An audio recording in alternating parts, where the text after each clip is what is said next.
Yo, what's going on out there in the land of America? How is everybody doing tonight? Can you do me a favor? Give me a 5x5. If you can hear me okay, put in the chat 5x5 real quick. And then, everybody, welcome to another edition of Delete Laws. We're going to talk about Trump's thing a little bit. Right now, though, we're going to get into this video that the civil rights lawyer put out yesterday. I watched it. My blood was absolutely boiling. Absolutely boiling. I'm telling you, it made me so mad. It's unbelievable. Unbelievable. What you're going to see here is total and complete despotism. I'll let Brian set the whole thing up for you. I'll jump in a few minutes. Welcome, everybody, to Delete Laws. Thanks for coming. I appreciate it. Brian, over there at the Civil Rights Lawyer, I've already liked it. You're doing such great work, man. You're truly a freedom fighter. Congratulations to these cops in Wisconsin for some mighty fine police work, catching 3 teenagers attempting to earn some money delivering DoorDash. You're door dashing right here? Yeah, I swear to God, like this is where we was going. That's all. Can I see the address? You shouldn't be pulling to the back of a parking lot when someone turns their lights on. No, we understand that, but we was coming here anyway. So it was like, instead of holding up traffic and stopping, we just pull right here. You should still stop right away, all right? And you're not getting out of the car right now to deliver that, okay? You got an ID on you? I stopped because you're going 49 and a 30, all right? Is this your vehicle? Whose vehicle is this? Your big sister's? Is this your current address, Little Rock? Do you have an address up here? How long are you staying up here? Okay, so you're just here for the summer or something?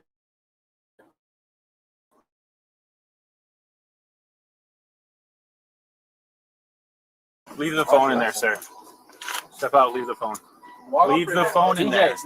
Why can't he have his phone? Leave the phone Why in there. can't he have his phone? Because I'm telling you, you can't right now. Is that We're a law? investigating something. Is that a law? Put your phone in there right now. Put your phone in there. Put your phone in there because I'm going to search the car for marijuana. Okay, We're investigating something. You're not allowed on the phone. Put it in there. I'm not going to ask you again. It's a lawful order. That was not a lawful order. All right, welcome back to the Civil Rights Lawyer channel. I'm John Bryan. Several people submitted this video to me and wanted to hear my thoughts on it. This happened in Wisconsin.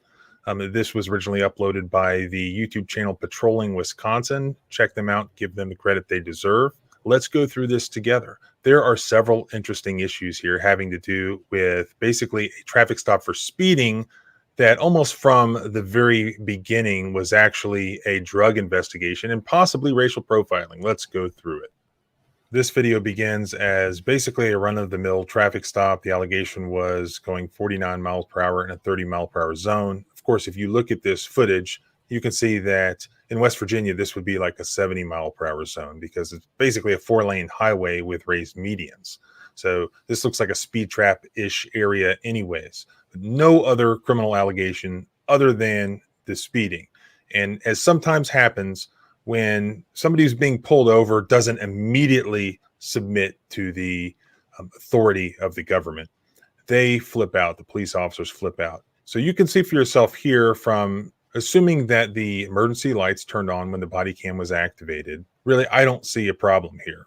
He was going to this location already. He makes a U-turn and he pulls in to a safe and appropriate location to park in a traffic stop. I've certainly seen much worse, but that doesn't stop these cops from getting aggressive and escalating the situation from the very first moment, which is what happens here. This is one of the most egregious things I've seen in a long time. ARK 945. You would start me a second. Okay, Bert.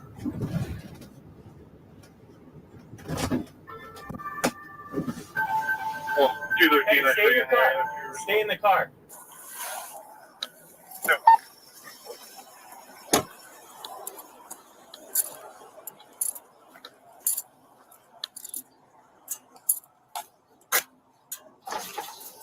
You roll the windows down for me. Motion 246. What's going on? Why are you trying to dip out on me? DoorDash. Okay. You're door dashing right here? Yeah, I swear to God, like this is where we was going. I could show what. Yeah, we was here. That's the food. That's all. Can I see the address? You pulled a U-turn real fast and pulled in here. When a cop turns their lights on, you're supposed to pull over right away. All right? You shouldn't be pulling to the back of a parking lot when someone turns their lights on. No, we understand that, but we was coming here anyway. So it was like, instead of holding up traffic and stopping, we just pull right here. Customer requested you hand them Okay. order. Additional You should still stop right away. All right? And you're not getting out of the car right now to deliver that. Okay? So I just want to jump in here for 1 second real quick. This is hello everybody. Welcome to Delete Laws. This is where you have to have those cops have a set of policies, procedures, and protocols that they're following. They're following a very strict and rigid set of policies, procedures, and protocols. Put a 1 in the chat if that's true. If that's true, that you could agree with me that cop, he even has such a protocol that he's saying you have to stop right away. You heard him say that, right? So then that's what I say to you guys. Why don't you have the same set of rigid policies, procedures, and protocols? Your trifold is up in your visor. Your license, registration, and proof of insurance is already prepared and it is up in your visor. You don't ever have any kind of conversation back and forth with the cop. That's your protocol. That's how you do it. Why don't you do it? You can see this. Everybody hit the like button if you would, please. Hit the like button. You got an ID on you? You have a Wisconsin license or no? No. You live in Arkansas? No, that's where I do live. Well, yeah, no, but like I'm visiting here now. You're visiting right now? Okay. But he lived here before. You don't have a Wisconsin ID? Whoa, you got to stop, y'all. I mean, come on. They're trying to arrest them. That's what they're trying to do. You invoke your Fifth Amendment right to remain silent. That's what you do.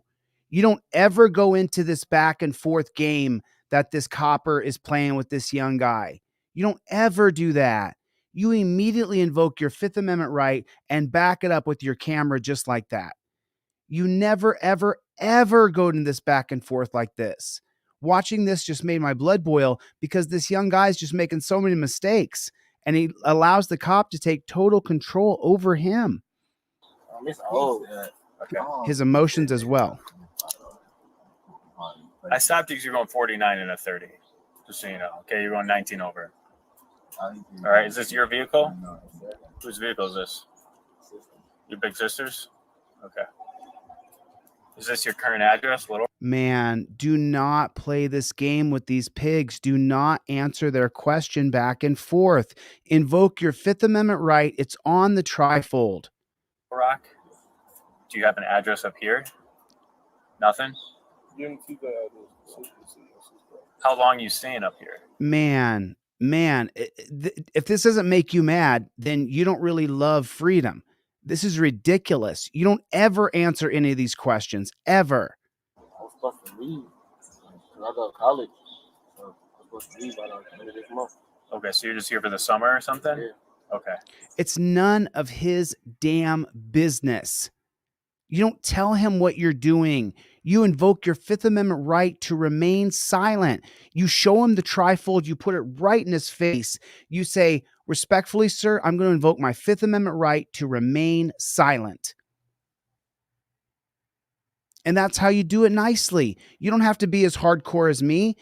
Adam, right? Adam, you know this. You can do it nice. You don't have to be horribly mean to the guy when you invoke your Fifth Amendment right to remain silent. He's from here, though. Are you two from here? Yes. Okay. What's your phone number, man? You guys have IDs on you? Yeah, I do. It's in my book. No, you don't give your ID away to a cop. Where is it? My book bag. Where's that? Right here next to me. You can grab it. Oh, You got ID, man? yeah. Hey, she said, "Why you need an ID if it's a traffic stop?" I'm just asking. He just asked. He was just asking. So you don't need to see it? Everybody here in the chat who's part of Team DLZ, you've been here 20 times. If you're the passenger in the car, do you have to give your identification? Yes or no? All right, so you don't need to see it. I'm asking for it. You asking for it? Yes. But I don't have to show it. As the passenger, you don't have to give it to me, but I'm asking you for it. That's cool. Okay. you have anything here you shouldn't have? No, sir. We just Okay. He's still asking more questions. He's still responding with answers. If you, just so you guys know, the moment you say, I invoke my Fifth Amendment right to remain silent, and you do this, he can't ask you another question without violating his oath to the Constitution, and that goes around his qualified immunity. How do you beat qualified immunity? You clearly establish that he violated a right that he should know better than violating. Which, when you say, I invoke my Fifth Amendment right to remain silent, and you show the trifold and you show the camera, that's it. He can't ask you another question at all whatsoever. Not another single question can be asked. And if he does, you got him. It's a federal civil rights violation. You got him. That's what you were waiting to do. To get him in a civil rights violation, sue his ass and get him fired. It smells like marijuana. Yeah. You don't have any? Because it smells like it. You sure don't want to tell me right now? We don't. It's an ashtray, but I don't think it's anything. Okay. It does not smell like marijuana in the car. Okay, what has this officer not done? Generally, according to the Supreme Court, the police have a reasonable amount of time to do the ordinary things that they do for a traffic stop, to issue a citation, to give a ticket, whatever, to hold the person, to detain the person there.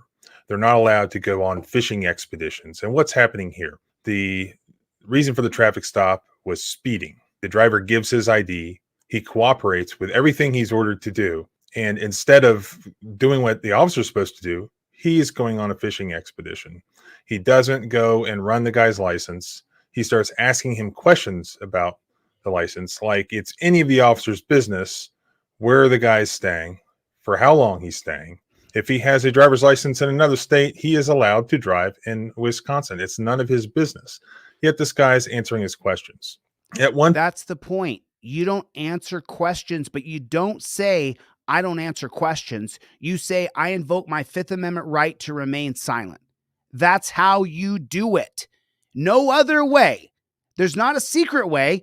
You may mince the words. You may say, Fifth Amendment, I invoke my right to remain silent. You may say, Fifth Amendment, no questions without my lawyer. You may say, I invoke my right to remain silent with the Fifth Amendment, but you have to say all the words in one stanza or another. I invoke my Fifth Amendment right to remain silent. You have to say it.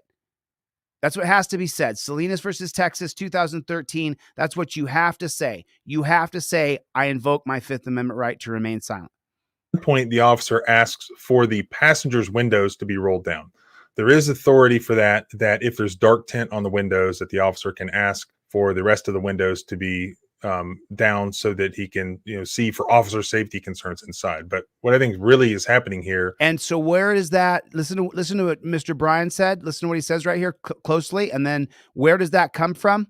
On the windows, that the officer can ask for the rest of the windows to be down so that he can, see for officer safety concerns.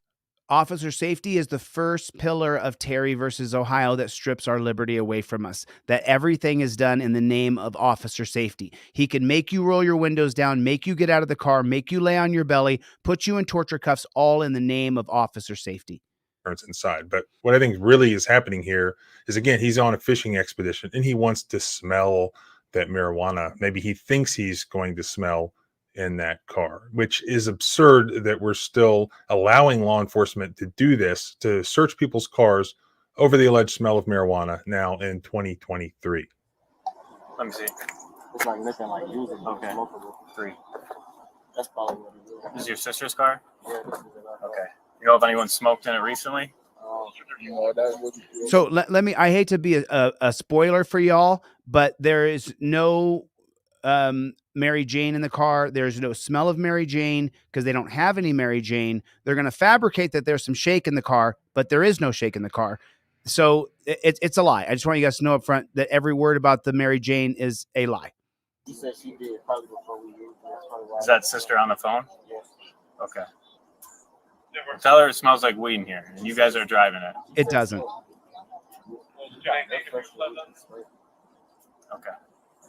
All right, why don't you step out for me? Me? Yep. Why don't all three of you come out?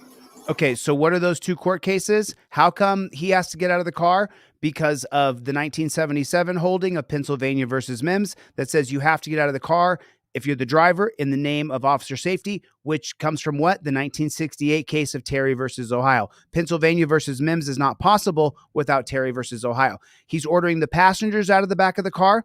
He can order them out of the car because of the 1997 case of Maryland versus Wilson. Maryland versus Wilson jurisprudence is based on the 1968 case called Terry versus Ohio. Put in the chat right now, OTVO, overturn Terry versus Ohio. I'm gonna search the car. Leave the phone in there, sir. Step out, leave the phone. I'm gonna search. Okay, so this is where it gets a little sticky. And the reason I'm showing this video is to teach you something here that you have to do. And they did not do it. And you're going to see the mistake. Ready? The car. Leave the phone in there, sir. Step out, leave the phone. Leave the phone, he tells him. Keep your hand out of your pockets. I'll put my phone in my pocket. Hey, what's his name? TJ, listen. He said leave the TJ. phone. Why you got my phone? Leave the phone in there. TJ, it's not. Okay, stop right here. You have to say, I invoke my First Amendment right to be press. And then you absolutely, from here, where you've invoked your Fifth Amendment right to remain silent, immediately, you simply open up the trifold on this side right here. You simply open it here. And when you flip it over, magically it goes to the 2017 case of Turner versus Driver. I have a right to film police. You must state aloud, I invoke my First Amendment right. And then, because you have the phone in your hand and you're filming, and he says, hey, leave the phone there, you state aloud as you're filming, I invoke my First Amendment right, and then you flip the trifold over and you show it. I have a right to film police upheld in the 2017 case of Turner versus Driver. Then let the chips fall where they may. He doesn't do that. If he sues these jackboot thug pigs, he might lose the case. He didn't invoke his privilege. And the cop and the judge is going to be a bootlicking Karen or Kevin and be on the side of the pigs. And he does not invoke his First Amendment right to be press. The cop can now say, I was afraid for officer safety. Hey, what's his name? TJ, listen. He said leave the TJ. phone. Why you got my phone? Leave the phone in TJ, there. it's not. Bro. Why can't he have his phone? Leave the phone Why in there. can't he have his You got my phone? Because I'm telling you, you can't right now. Is that a law? You have to say, I invoke my First Amendment right to be press. You don't have to say the second part, but you have to say the first part. I invoke my First Amendment right.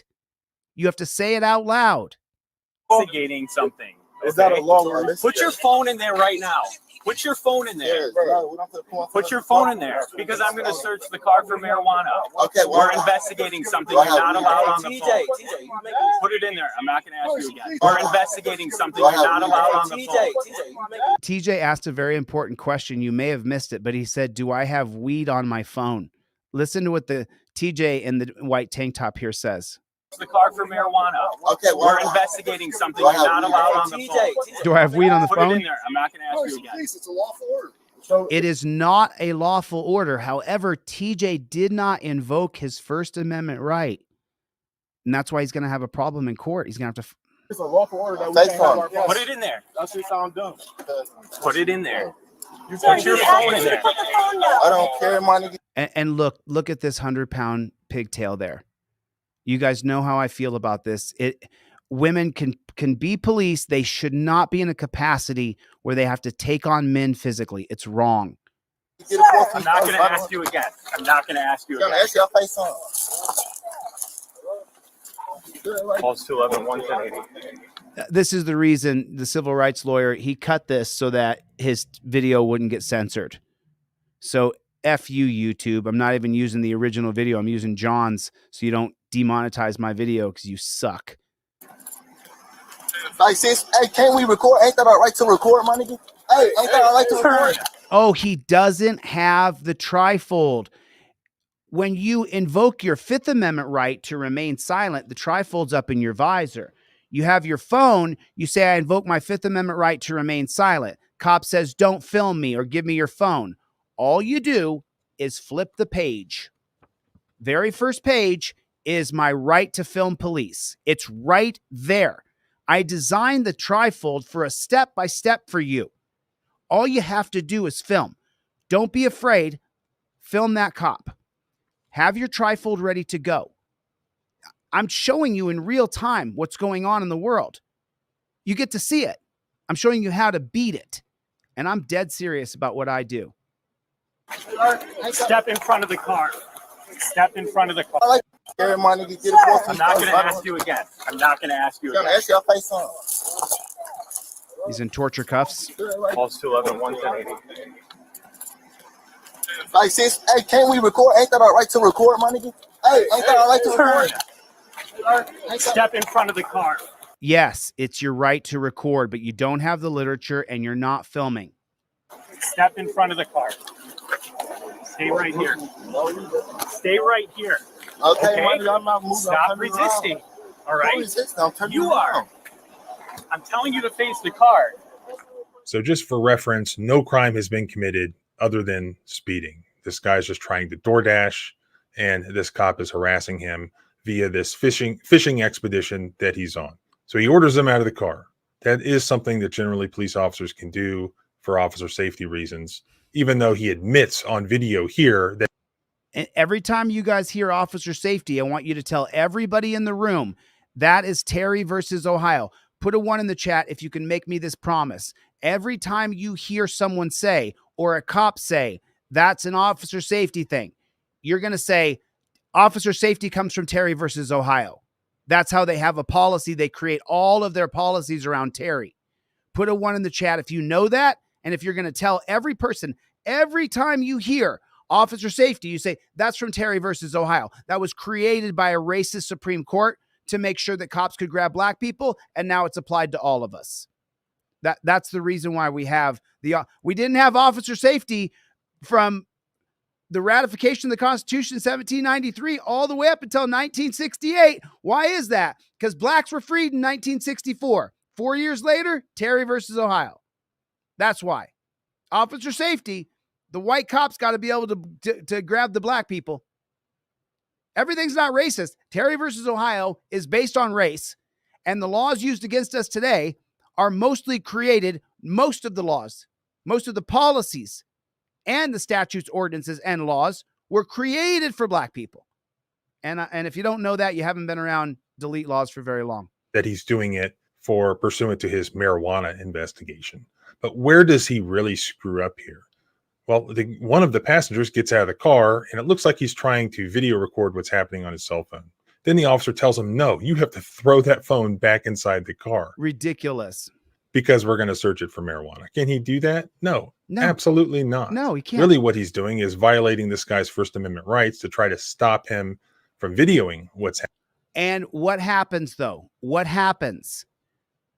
Something called the clearly established prong. It has 2 prongs to it, which will determine whether or not the pigs get qualified immunity. And what does the clearly established prong state that would then negate your federal civil rights lawsuit because they get qualified immunity? And so you're not entitled to any sort of damages. The clearly established prong says that the cop has to know which right of yours he's violating. How do you make sure that you know that the cop knows that he's violating your First Amendment right? You say it. I invoke my First Amendment right. That's how you do it. I'm giving you exact information that comes directly from this court that people call Supreme. They say it in case after case after case. They give cops qualified immunity because the victim of the pig did not invoke the right that he was using. Happening. him allegedly smelling marijuana. That is the flimsiest of flimsy of tyrannical behavior by a police officer, and it's absolutely shameful. Everything on you that's going to poke me? No.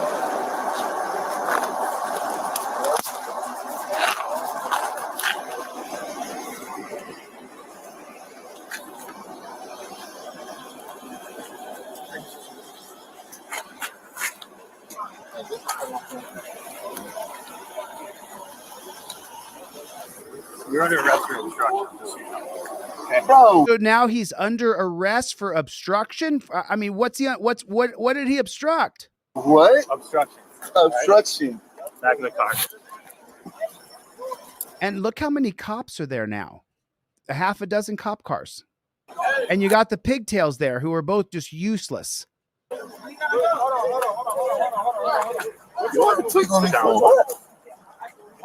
So they were just doing DoorDash a second ago.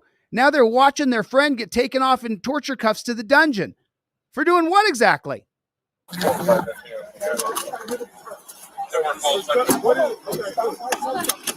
but they tweaking me. Relax. Yes, I will talk to you. Just watch the guy in the car. We don't got to talk to nobody else. Come here.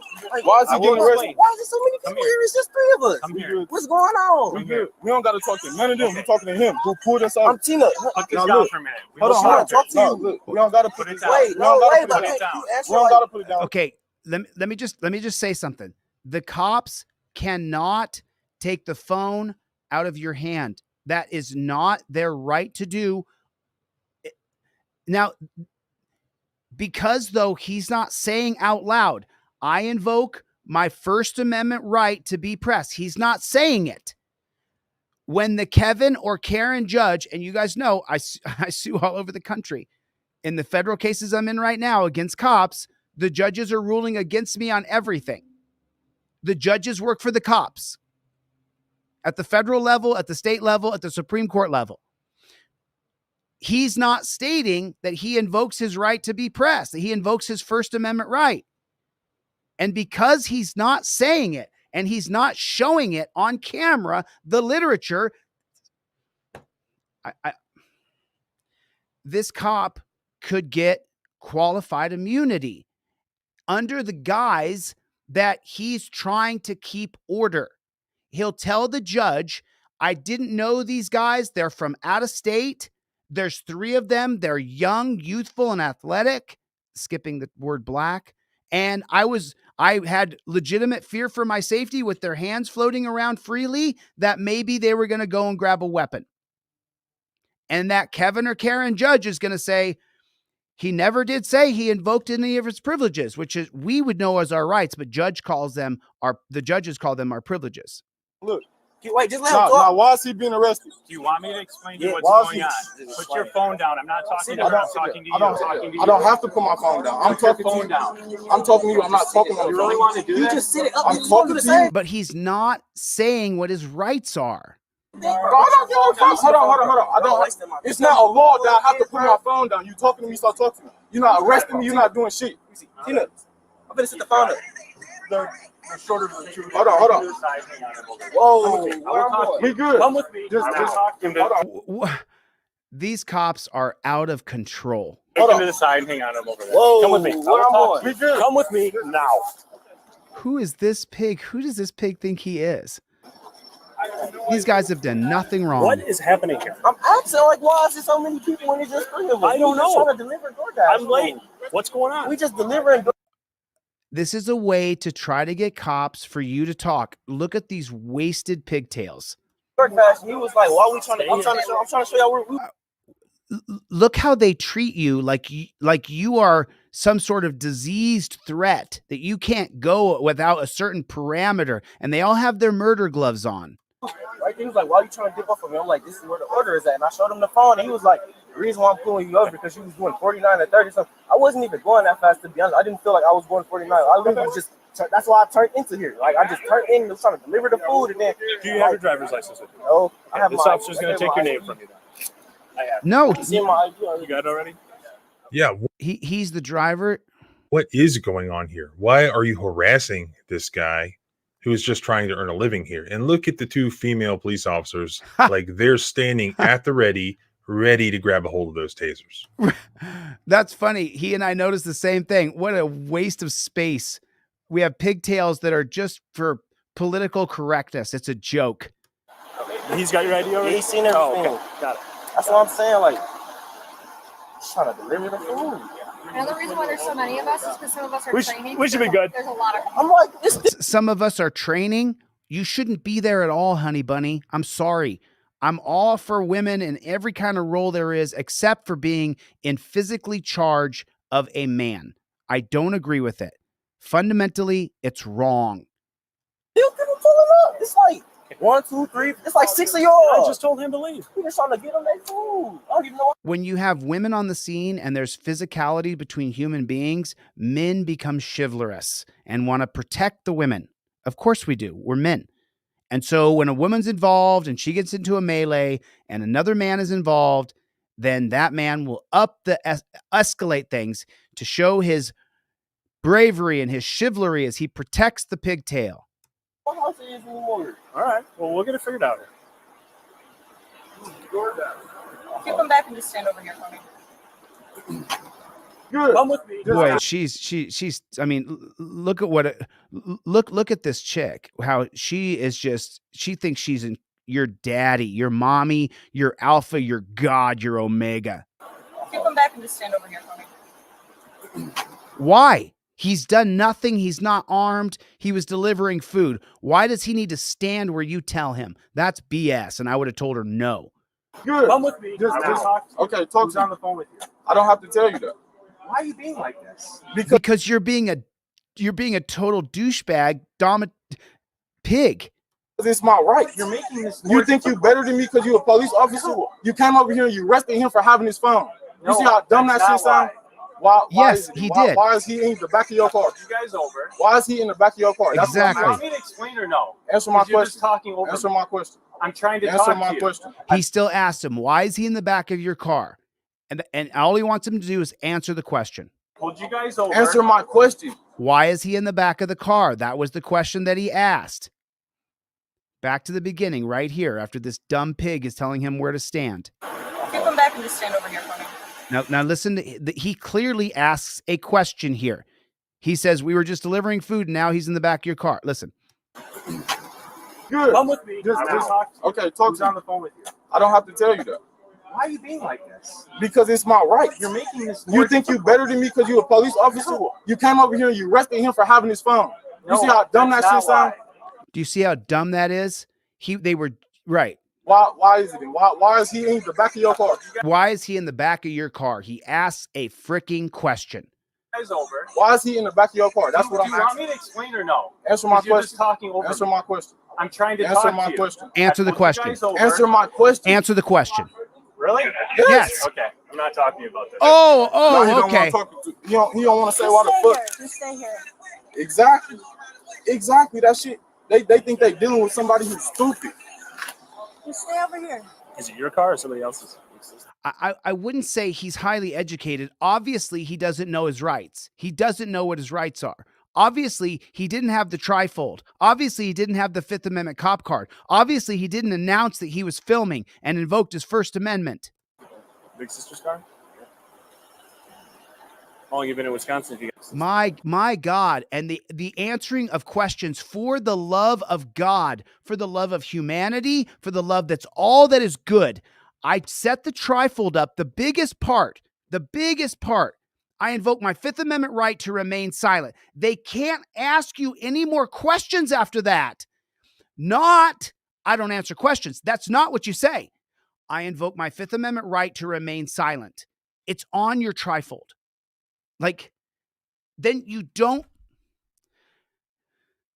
sit there and answer a bunch of questions to a jackboot thug pig whose goal is to do what? Arrest you, impound your car, take you to the dungeon, and steal your money. He's stupid. Just stay over here. Is it your car or somebody else's? Don't answer. Big sister's car? Don't answer. How long you been in Wisconsin if you got the Arkansas? Arkansas, right?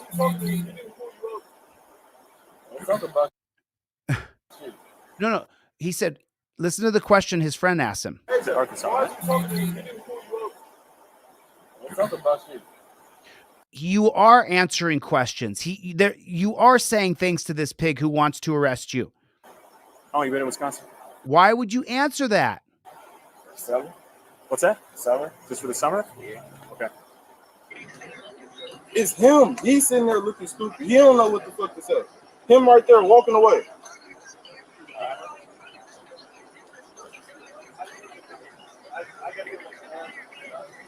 Exactly. I don't get it. You took the phone from him. He ain't taking the phone from me. Right. Right. So he could be on the phone, but the other guy couldn't, or he's obstructing.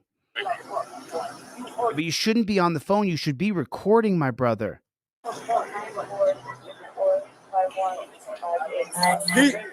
He said he was instructing because he tried to take his phone out of his hand. That's cool, but I'm letting you know. Hello?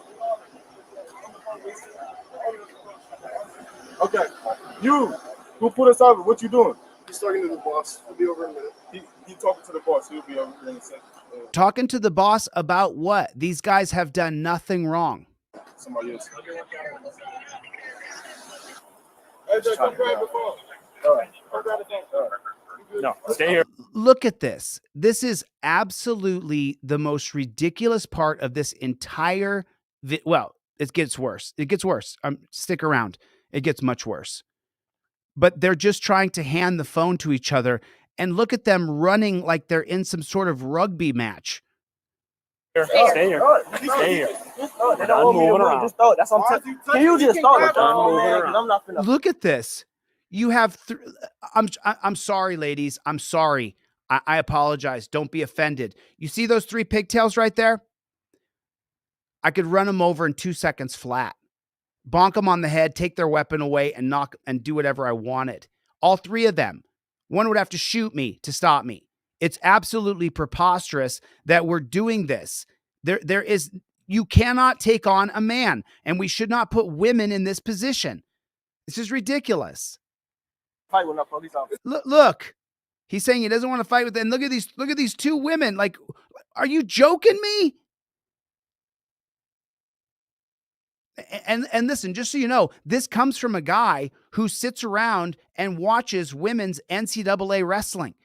You could look at my watch history. Like, it has nothing to do with that. It has to do with being qualified to take on a man. There should be strict, rigorous tests to see if you can take on a man. Excuse me. Bro, you just throw the phone. I'm not finna fight with no police officer. Just throw the phone. Just stay here. I don't got time for this shit, bro. Just throw Look it. at this. You just so happy. Just throw the So phone. Right here. You don't have I don't to got touch time it. to play I'm these passing. games, You don't have to touch it. What are they stopping him from doing, and why? Y'all just trying to make it take longer than what it got to be. He's not talking about shit, honestly. We're not talking about shit. I'm trying to go. They like making this take longer than what it got to be. I'm just trying to deliver this order so we go. Oh, he was asking this. That's what I keep asking. Like, we're not doing nothing but delivering food. Look at this Stay chick. here. Come back and I stand am. in front I'm of not. the Right team. Excuse me. They have his car. They have his friends. They have so stupid. This is so ridiculous. This is the Stanford experiment come to life. You guys are prisoners, and we're the guards. Excuse me. Seriously, what is going on here? Yeah. There's like 8 or 10 police cars and 8 or 10 cops there for 3 teenagers that were literally trying to work, delivering some wings to somebody. Who go to Now college. They're clearly getting cold. Again, still no crime has been committed. None. And they're just holding these guys and holding them for what? Pending this serious investigation for the smell of marijuana. I mean, can you see why people get upset at the police? Why people don't trust the police? He's such a better politician than me. See all that all in my face? Like I just did something to them. Did you see how They John? all just staring. Did you see how John held himself back here? He's such a good politician. To somebody, and now they're clearly getting cold. Again, still no crime has been committed, and they're just holding these guys and holding them for what? Pending this serious investigation for the smell of marijuana. Right. I mean, can you see why people Hate the police? Put a 1 in the chat if you're one of those people who openly admits that you can't stand these pigs.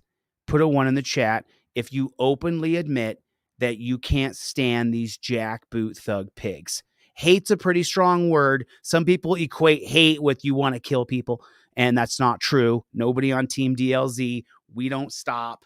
Nobody here wants to kill the police. No one here wants to go through the civil war with death and destruction. Nobody wants that. But put a 1 in the chat if you understand the reason why so many people hate the cops. John Bryan is an attorney. He has to go to court. He's a civil rights lawyer. He can't say the things that we can say. I can't stand these jackboot thug pigs. And their behavior that you're seeing here is part of that reason. Get upset at the police. Why people don't trust the police. See how they all in my face like I just did something to them? They all just staring at me dead in my face. That you'd have to speak to him. He's working on it right there. I think one of them, but not both of them. At this point. Okay. So let me see what he says.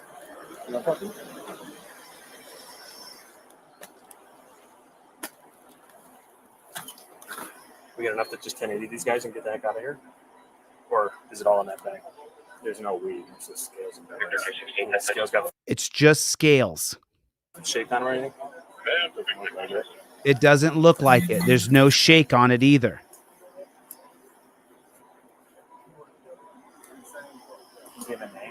No, he's refusing to identify himself, but he was shouting at you saying you need to search my bag. Hey, is that guy the driver? That's in custody? No. He was There's a scale in there, but we never see the scale, and there's no shake. He's failing to identify. He's failing to identify. He doesn't have to identify without probable cause. So I don't know. I don't see any kind of. Where's the scales?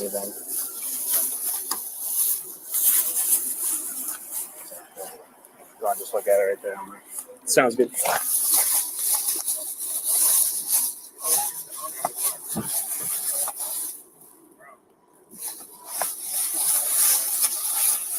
I don't see any shake in the all white bag. Do you see any? I mean, I did partake in the Dance with Mary Jane for 25 of my years of life. I don't see any shake in there. Do you?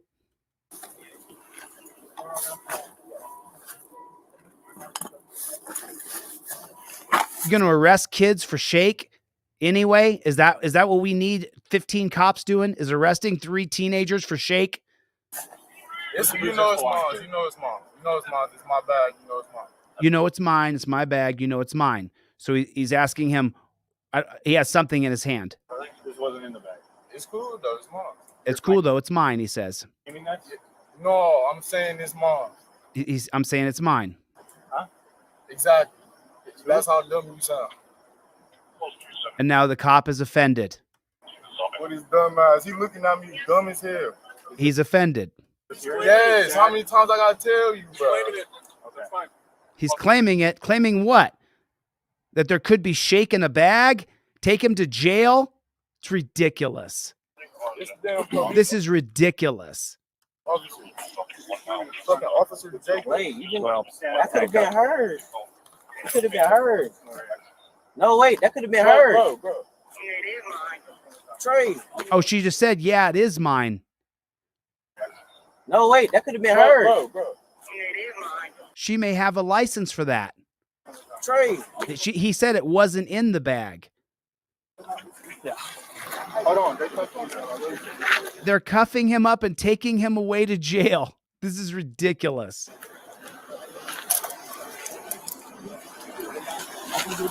Don't grab my stuff. Here, bro.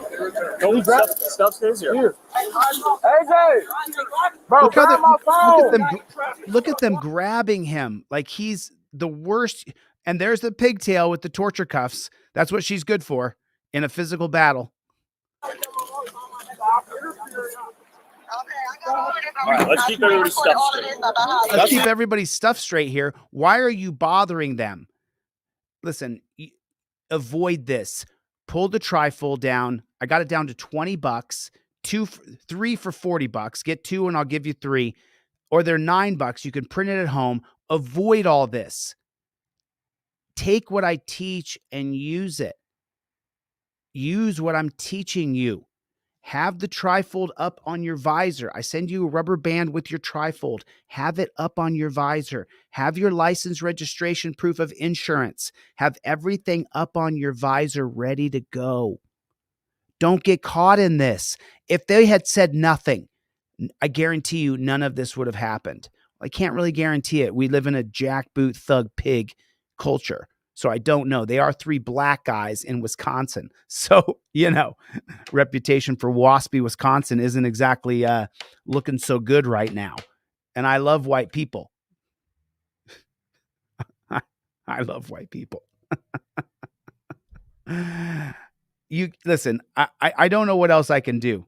I'm teaching you, I'm showing you guys. You get the trifold in your car. You get the trifold in your son or daughter's car. You get your license, registration, proof of insurance put together, laminated. It goes right in here. You use the touchdown position that I've taught you so many times.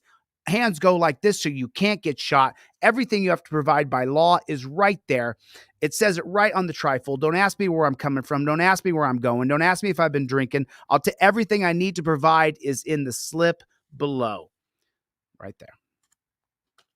I used to put a plastic slip on this bad chicken, but I took it off because too many people's trifolds were getting damaged. So I don't put the slip on there anymore. So you just have to have your license, registration, proof of insurance. But this broccoli wad rubber band pretty much holds everything together. So you got to listen to what I'm teaching you guys and use it. Take advantage of this now. That's Now they're on top of him. Now they're on top of this guy. He had to be thrown on the ground. They're obviously locked. All right, stay over here.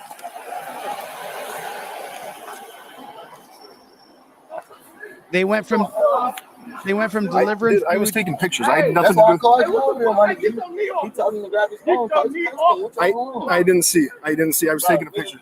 Now he's. I didn't see it. I don't know what's going on. You're a part of the gang. You put in the comment section, Jackboot Thug Pig, JBTP, Jackboot Thug Pig. Put in the comment section, JBTP. I didn't see it. I was taking pictures. Why are they on top of that guy? They just pulled these 3 young guys over, and now they're all in torture cuffs, and they're all going to jail. Hey, grab my phone. He called me. They both grabbed me. They tweaking my nigga. Hey, cameras on these cars, right? What's it? We got body cameras too. Okay.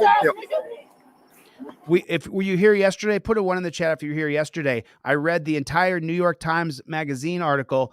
The promise of body cameras has been destroyed by cops. So he says, we have body cameras. We will never get to see that footage if it's going to ruin you.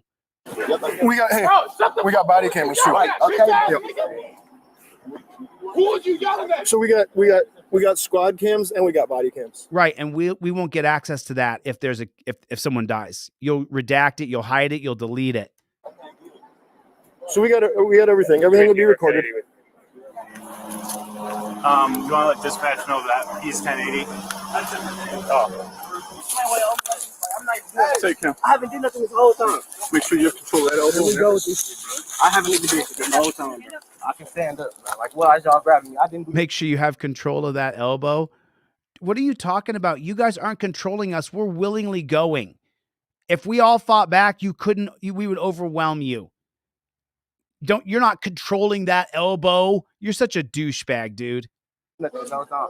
Huh? I know. Walk over here for me, okay? Oh my God, bro. What's going on my soul? I didn't do nothing this whole time. Like, why is he on this? Give me your keys. Why you have me on the ground like today, boss? Well, what I'll do? You're under arrest for obstructing. What did I do? Now he's arrested for obstructing. They're all obstructing justice. It seems like the justice is an injustice against them. I just told you what to do. But like, how am I expressing? I've been sitting there the whole time. He doesn't look like a white supremacist, does he? Kind of, sort of, doesn't he? And it is 3 black guys who did nothing wrong but drive through the town going to do a DoorDash. I don't believe they were speeding. I think that's a lie. Thanks. We gotta keep everybody's shit straight. Oh my God. You gotta work on your other. He doesn't look like a white supremacist. Sorry, I hate to say it, but he does. All right, so this is all. I mean, what good did these cops do today? We're paying them all. All of them are taking our money. And what good did they do for society today? These are the So two. get that gentleman's information if he's willing to give it to you. These are the What are they doing? They're just taking these guys to jail just for what? two phones that were. All right, so this is all the guy we were doing, right, King? Go get that. Well, all of that for somebody speeding and then the smell of marijuana. Isn't that just an insane waste, abuse of government resources? Even if there was a smell of marijuana, even if they were speeding, could the guys in the car have avoided some of this by acting differently? Possibly. But isn't it evident to you just watching the footage that this officer was going to get them on something other than speeding from the very beginning? And why is that? All he saw was them speeding. Then when he walked up to the car, what did he see that immediately made him want to treat this as something other than speeding? Did he just immediately smelled marijuana? I mean, that is often the lame excuse for racial profiling. It's one of these, you're not from around here, are you, boy, sort of things. You know, where are you from? These, you're not from around here, are you, boy, sort of things. You know, where are you from? I agree with you, John. It feels absolutely racist to me. Bunch of white cops pull over 3 young black guys and arrest them for nothing. Looks absolutely like racism to me. How long have you been? Who are you staying with? But you know what? Here's the flip side of that for my people who are mostly white. Put a 1 in the chat if you think these cops would do this to you and your 2 friends. Put a 1 in the chat if you think these cops would do this to your son and his 2 buddies, to your daughter and her 2 friends. Put a 1 in the chat if you think they would do this to your mother, father, and your uncle. Put a 1 in the chat if you think they would do this to your boss and his 2 employees. Put a 1 in the chat if you think they would do this to anybody that they just wanted to flex their authority on. I mean, Adam, you know it's true. Adam knows it's true. Ricky Hobby knows it's true. Chevy knows it's true. Chris Boudreau knows it's true. Anybody that they can do it, they'll do it to. And do you notice, like, even they have the pigtail on the scene, and the pigtail saying, and he's telling the pigtail, make sure you secure that elbow. Well, they have a very rigid set of policies, procedures, and protocols. And what I'm trying to drum into you is that you should have a set of rigid, number 4, policies, procedures, and protocols. When a cop asks for your ID and you're not driving, instead of having any kind of back and forth with him, you simply pull the 5th Amendment cop card out of your wallet. He says, you want some ID? 1 second. Pulls out a 5th Amendment cop card. Says, number 4, officer. You don't have to be a searing prick like I am to these jackboot thug pigs. I'm a searing prick because I don't like them and I don't respect them. I'm nice to them sometimes. You guys see me be nice to them sometimes. But for the most part, they've earned the hatred that I have for them. When the cop says, let me see some ID, and you're not driving a car, this is the reason you have this yellow and black card in your wallet. You won't mistake this card for any other card. It's not possible. Look how I designed it. You can't mess it up. You simply show him number 4. Cop demands ID. Says he has reasonable articulable suspicion. He said he smelled something in the car. Okay, fine. While filming, you say, I plead the 5th. I identify as good citizen. No IDs required. The law is in blue. Hibble versus Nevada. With RAS, reasonable articulable suspicion, citizen must state how they ID. Do not give ID without probable cause. The smell of Mary Jane is not probable cause. That also is in your trifold. This is a brand new one. I just got this one in, so it needs to be creased a little bit. The smell of Mary Jane in any city or any state that's right here, just read it. In states where Mary Jane is legally sold for medicinal or recreational purposes, pigs cannot use the scent of cannabis as grounds for search or seizure. The mere presence of a Mary Jane odor does not automatically establish probable cause. It is important not to grant consent for search or seizure solely because of an officer claims to detect the smell of Mary Jane. It's right here in your trifold, but you are not going to be able to articulate that. I won't be able to articulate that as well as I can simply showing it to the pig and reading it. Of course, backed up by my camera. So, right, Milton said it right there. Milton said it himself. No matter what color you are, they're trying to get you. They're trying to arrest you. What's the goal of the cops? Anybody? Put it in the comment section. The goal of the police is to pull you over, arrest you, impound your car, take you to the dungeon, and steal your money. That's their entire goal. They want to get back to the office, is what they call it, and fist bump with the other pig who got his prisoner that he gets to drag back and kidnap and take to a dungeon. And then they're going to steal their money in 3 different ways. They're going to steal your money by impounding your car. They're going to steal your money by getting a bounty for your body. And they're going to steal your money by ticketing you, probably in multiple different ways. They're going to steal your money by you having to get out of the dungeon. Oh, that's the bounty, number 2. I just want to show you that it's all about money. Was a speeding stop. This should have been a speeding citation or a speeding warning. You know, where are you from? How long have you been? Who are you staying with? This was a speeding stop. This should have been a speeding citation or a speeding warning. And these kids were actually polite from the beginning. They weren't talking back. They weren't doing anything suspicious. They complied with all the orders, but this guy was still going to treat them like criminals, and that's what they did. All of this over speeding, all of this over absolutely nothing. And did the occupants of the car escalate it through asserting their rights? Yeah, they did.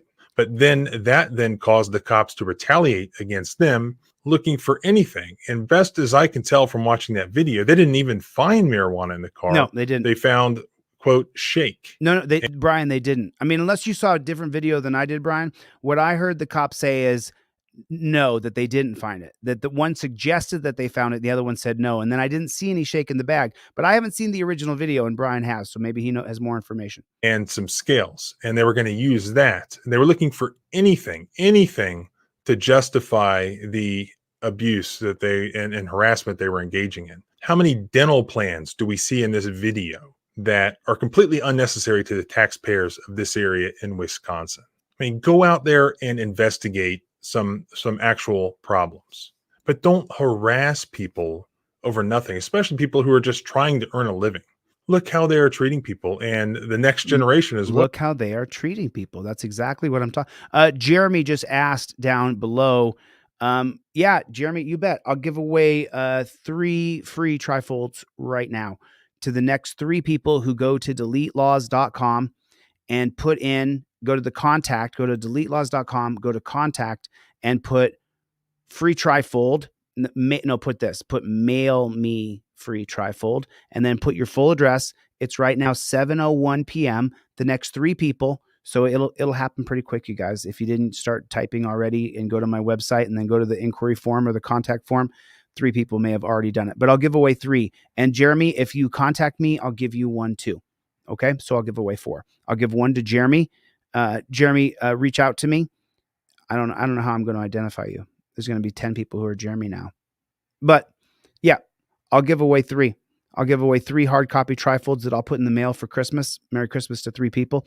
And I'll also, give it another couple minutes and I'll give away some cop cards too. Yeah. I got these down to $20 and 3 for $40. So I got them down the best price I can get them for you right this second. You know, Chevy, Chris, what's going on, my friend? How is everybody? Good to see everybody. Thank you guys for coming. Well, I'm pretty sure those female cops were trainees. They're learning how to do this serious investigative work. If there was an unconstitutional violation early on in this stop, then everything will be thrown out anyways. I suspect that will happen here because, Brian has a lot of experience in the court. Stop work. If there was an unconstitutional violation early on in this stop, which I think that there was, I don't think there's going to be any sort of radar of him doing 39 in a 20 with 3 guys and doing DoorDash. But now let's listen to what else he says. Then everything will be thrown out anyway. So Well, it should. But as you know, the biggest problem in this country are the judges. The judges are the biggest. Liberty Blair, the judges are the biggest problem we have in this country, and they're cheating us constantly. So, Brian, I would love to know if you're seeing that judges are more doing the right thing than the wrong thing, because from what I've been seeing, they don't. suspect that will happen here because right from the beginning, this police officer was not writing a traffic ticket. And really, this all stemmed from grabbing the passenger's cell phone. And I see no constitutional justification for seizing that cell phone. I mean, they can control the passenger at a traffic stop. They can tell him where to sit, where to stand. They can't necessarily just search him. They can't necessarily just put him in handcuffs for no reason. They can't just necessarily take his phone. And there really are almost no facts justifying the officer's behavior here. And I think that's why you see the supervisor later on when he shows up saying, look, I didn't have anything to do with it. I didn't see it. I suspect this is one of those things that will sort of go away quietly because this is just a smorgasbord of terrible police work. Please subscribe both here and at the blog at thecivilrightslawyer.com. Remember, my rights don't end where your fear begins. Freedom is scary. Deal with it. Good stuff, Brian. Thanks for showing that to us. I appreciate you sharing. Thank you. I appreciate it. A super chat came in right on. Thanks, man. Oh, you bet your handcuffs, those female cops will be trainees at the precinct Christmas party. Well, we do know of plenty of stories of that happening, actually, of one cop who slept with the entire thing. Let me read off the three names of people who won trifolds. Let me read off the three people's names. Let me open up my Gmail here real quick. And I will give you the three people who won the trifold. 7:01 p.m., I believe I said that was. So that's going to be Milena. That'll be Milena won one of the Fifth Amendment cop cards. And then the second winner is Kurt O. Oh, but Kurt, you don't put your address on here. I'll email you back, Kurt. I'll get your address. He said he's on disability. And then Jamie P, you didn't put your address. But I'm going to give it to you anyway. Send me your address. There you go. Jamie P, you won. I don't have any kind of identified. JKP, you know who you are. You won. So email me back from that email address. And then Jeremy. I hope this is you, Jeremy. Oh, Jeremy. Oh, it's so sweet. Jeremy said he'll just take the digital trifold. Nope. I'm going to say, send me your address, Jeremy. I said I would give it to you for Christmas, dude. It's a Christmas present. Everybody loves Christmas presents. You know what I mean? I want to give. So send me your address. Jeremy, I wrote you back. Is that 3? Have I done 3 yet? Oh, Lori, your trifold came back. Lori, I'm so glad that you just emailed me. Lori, your trifold came back in the mail. Your address is not correct. I reached out to you already on text or on email, but Lori B, I'll show you the picture of your trifold. It came back in the mail. It is right. Yep. Fairfield. Yeah, Lori, your trifold came back in the mail. I'll cover up. There you go. That's yours, Lori. That's your address right there. I covered with my thumb, and the yellow is the return to sender. So I don't have your proper address, Lori Brand. You need to send me your address. And then another one came back in the mail as well because I'm doing all the shipping. Nick P in Westbrook. Nick P in Westbrook. Your trifold came back as well. A few came back. So I want to make sure that people know that I have their, and I try to reach out to these people, but some people don't get back to me very quickly.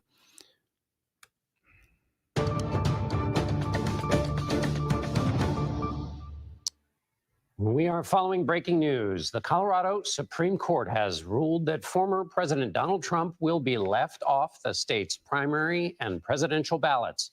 The former president could appeal it to the U.S. Supreme Court and almost certainly will. Trump's candidacy was challenged by invoking the 14th Amendment's disqualification clause. It states that anyone engaging in insurrection cannot hold public office. That, of course, refers to his actions on and before January 6th.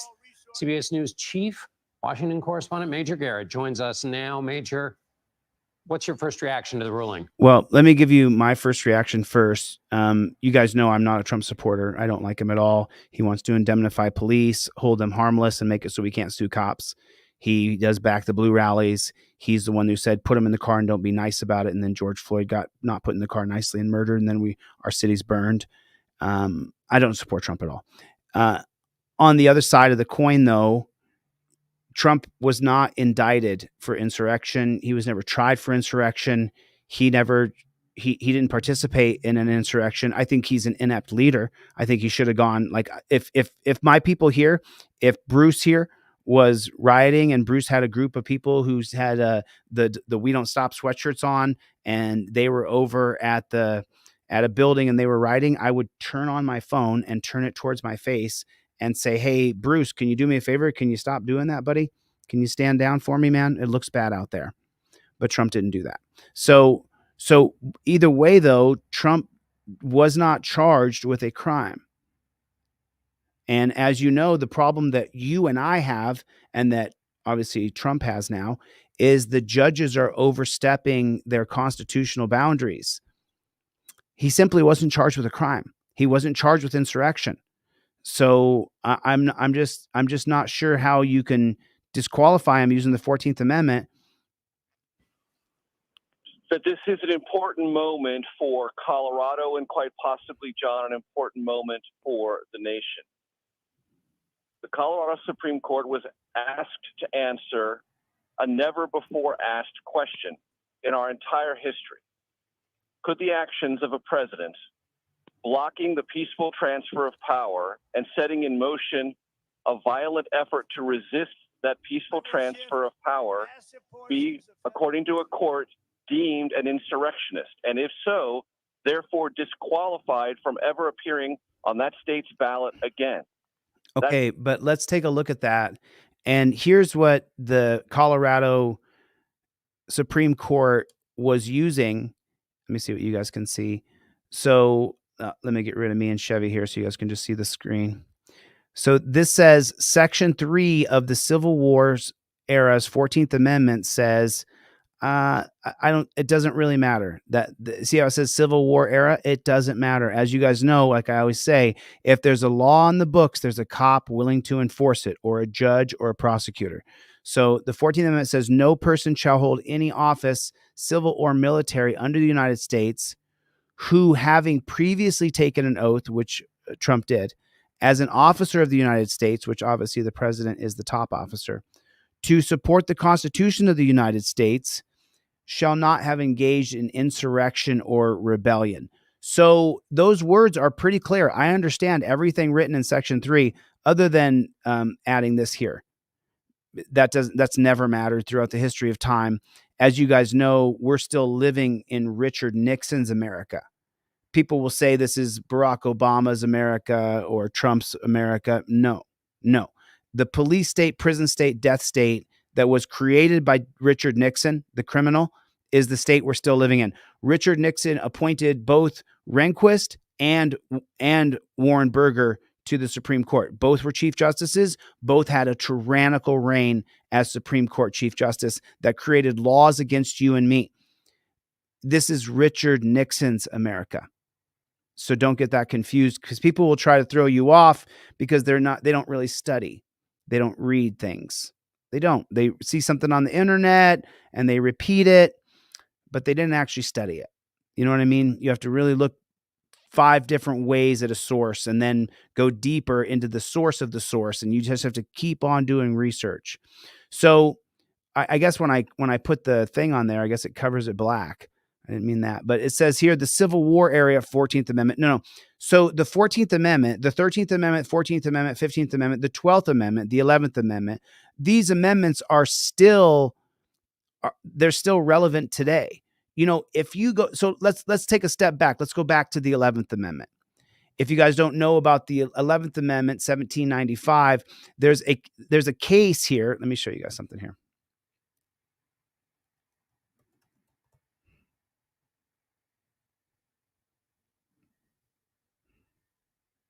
Is the 11th Amendment in simple terms.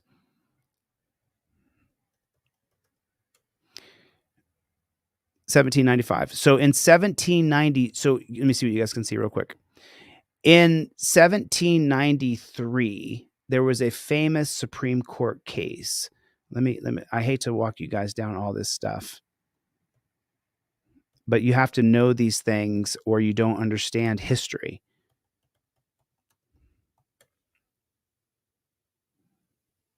Not now. So this case right here, Chisholm versus Georgia, the Supreme Court ruled that states were subject to the authority of the federal government.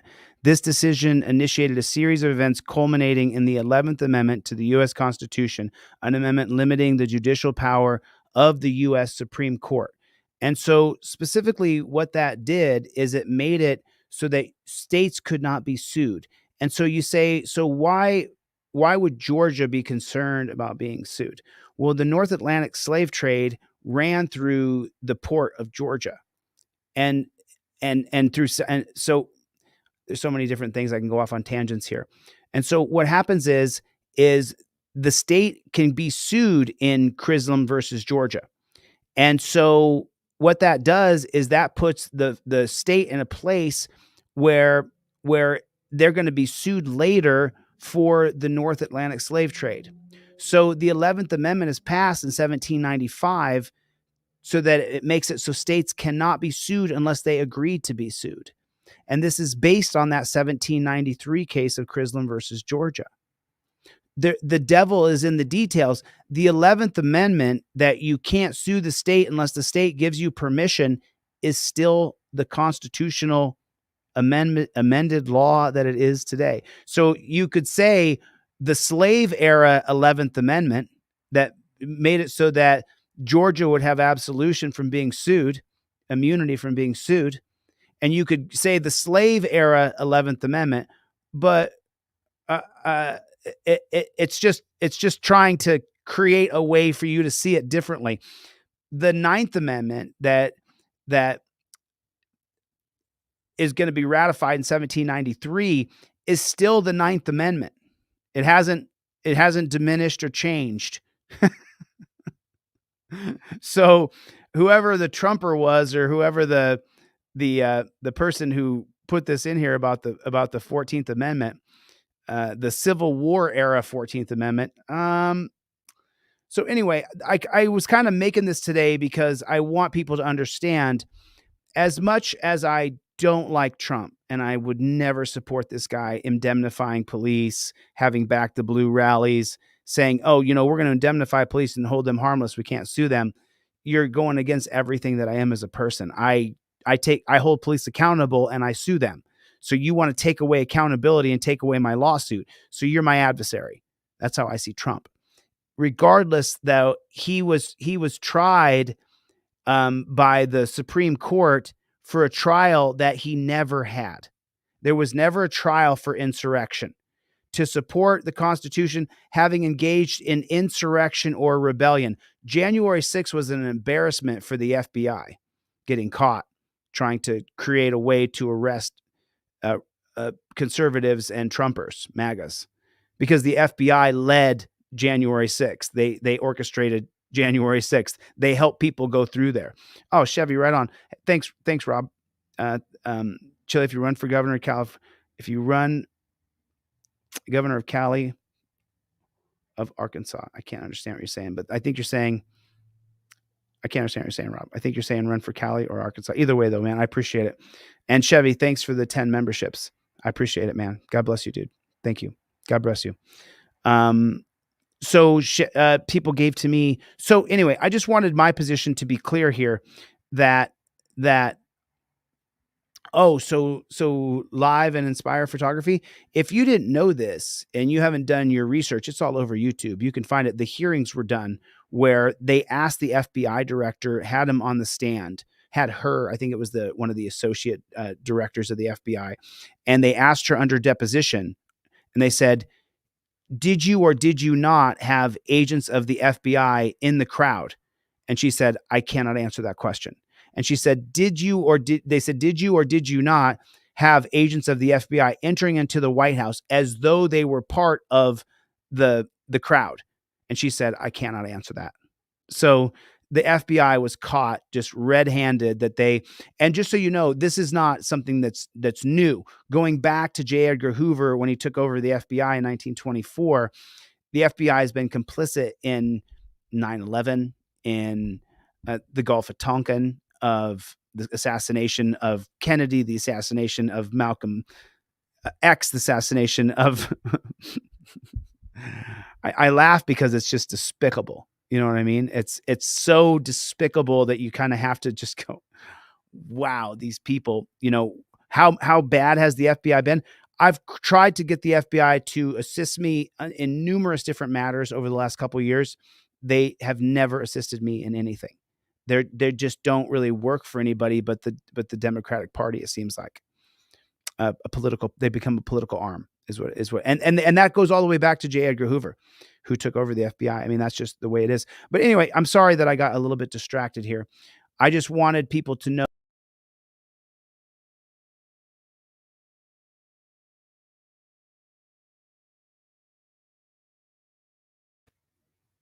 Okay, I hope that fixed. Sorry about that. And then, so then the other thing was that I just wanted people to understand that even though I don't support Trump, I think he's a very bad person all the way around. That doesn't mean that I agree with the judges saying that we're going to charge you with insurrection and say you're disqualified to be president because we don't want you to run for president. I don't want Trump to be president, but I want the Constitution and the rule of law to be upheld more than I want to see Trump. Oh, so that there it is, Rob. Thanks for the super chat, man. I said if you run for governor of California, I'll run for governor of Arkansas. I'll ban the IRS from operating.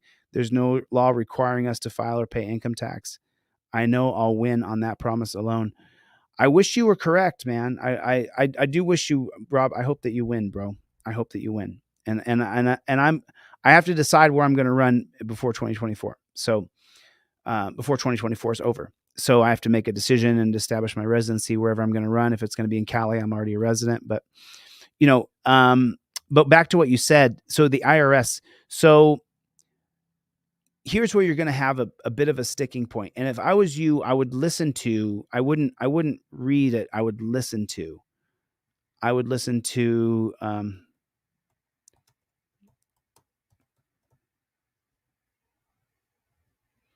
It's here. It's right here. So this is a 2-hour listen, approximately 2 hours and 3 minutes.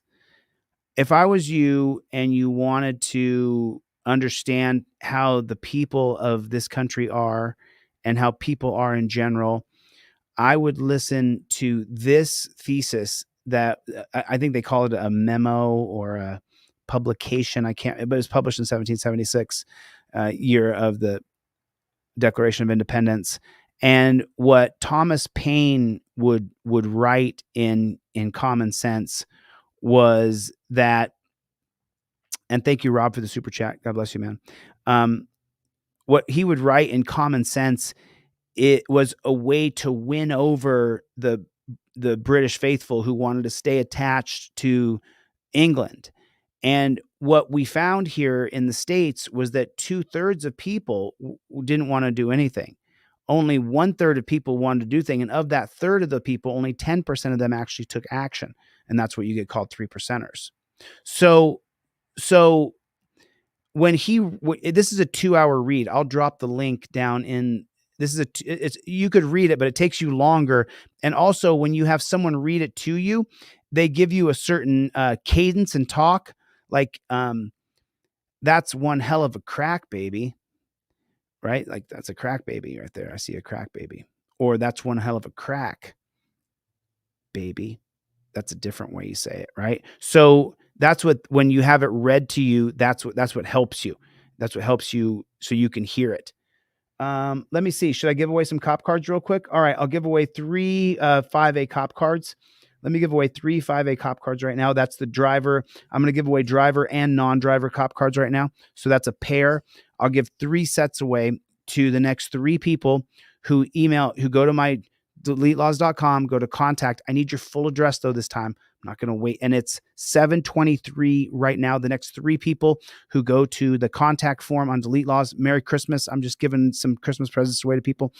I'm sorry, you got to be fast on your keyboard. If you're not fast on your keyboard and you want a Christmas present, shoot me an email. Shoot me an email. I might surprise you. That's what I'm supposed to do.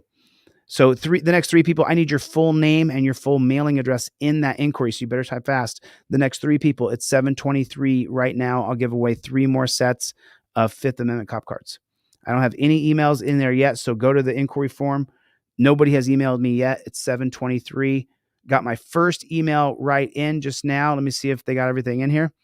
You got it. M. Perry, you won the first set of Fifth Amendment cop cards. Congratulations. Merry Christmas. It may take a second to get to PA.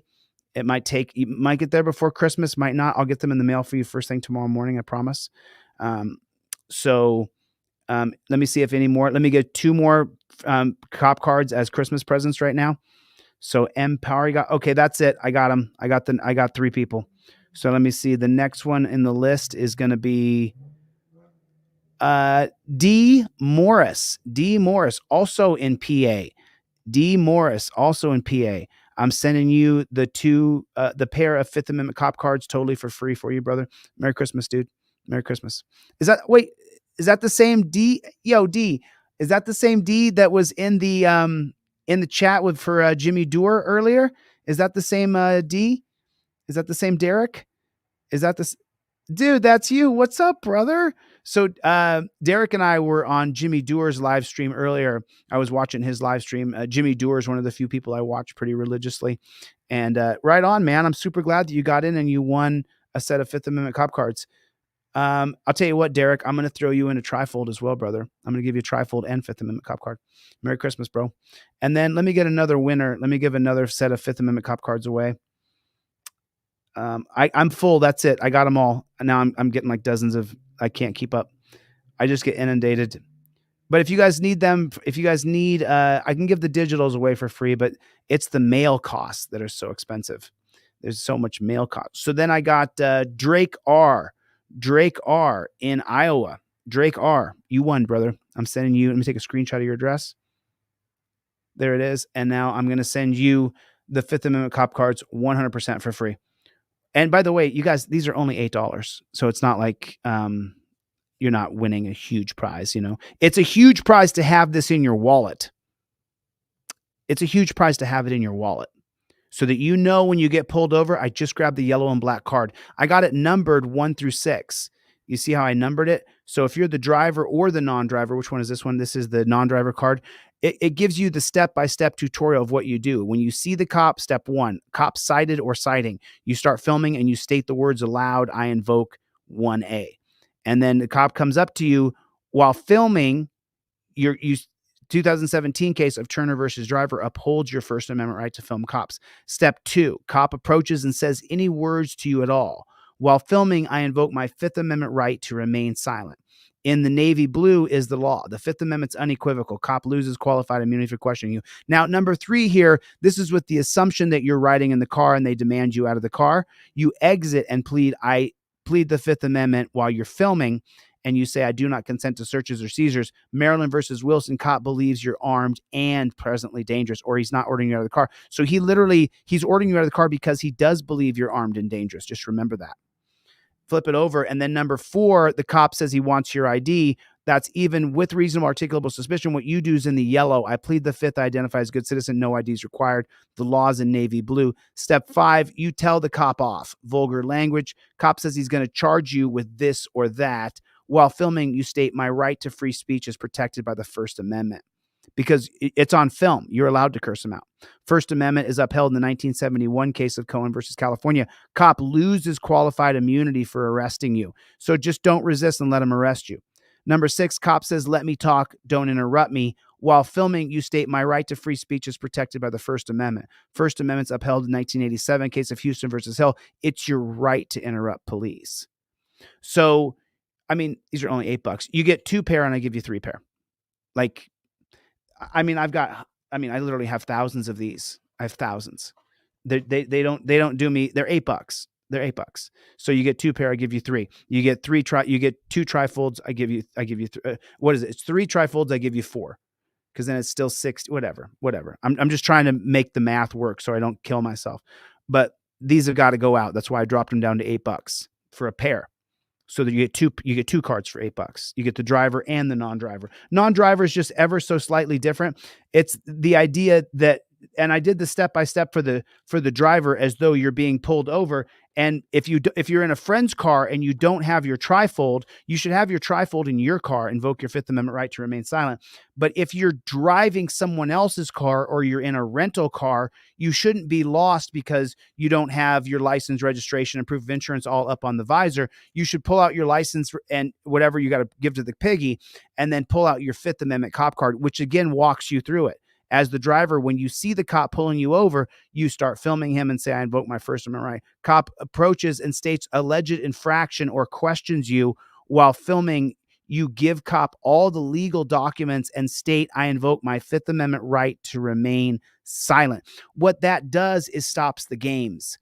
Do you know how fast you were going? Did you come to a stop sign back there? Where are you heading? Where are you coming from? Where are you at today? That stops all those games immediately. That's why as soon as you start filming and you say, I invoke my First Amendment right, the next step is to invoke your Fifth Amendment right so you don't get peppered with questions. Fifth Amendment's unequivocal. Cop loses qualified immunity for questioning you. Number 3, cop asks you to exit your vehicle. While filming, you exit and lock the door, show the card, or state, I do not consent to searches or seizures.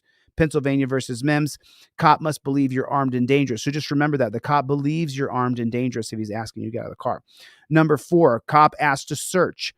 While filming, you give consent and then revoke consent. I revoke consent, stop searching my auto. The Fourth Amendment, the principle of the Fourth Amendment is upheld in the 1991 case of Florida versus Gemino. You have the right to revoke consent. Number 5, cop says he smells Mary Jane. The case law applies only to states that sell medicinal or recreational Mary Jane. While filming, show this card and state, smells not probable cause. 2021 Commonwealth versus Barr, smells not probable cause. Remember, if you're in a place like South Carolina, where it's not recreational or medicinal, this card won't help you in that regard. So it sucks, but that's just the way it's going. And then I'll just finish this off for people who are interested in it. And then number 6, cop says he's calling in a canine. While filming, show this card or state, extending the stop violates my rights. That's upheld by the 2015 case of Rodriguez versus United States. Cop cannot extend the stop to call in a canine unit without reasonable articulable suspicion that you are some sort of chemical dealer. So, or whatever he's going to make up. So that's how that goes. That's how that goes. So, I mean, what are your thoughts on Trump, though? I'm just curious. What are y'all's thoughts on Trump? What do you guys think about the dumpster fire? I mean, I think the Supreme Court is cheating.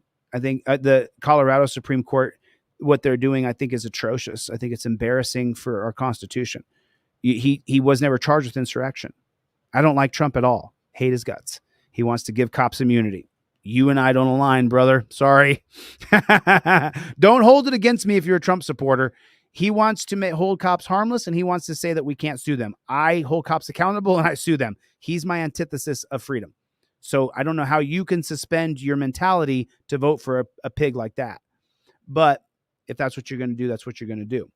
So, but what are your thoughts on the Colorado Supreme Court charging a guy with insurrection who was never charged with insurrection?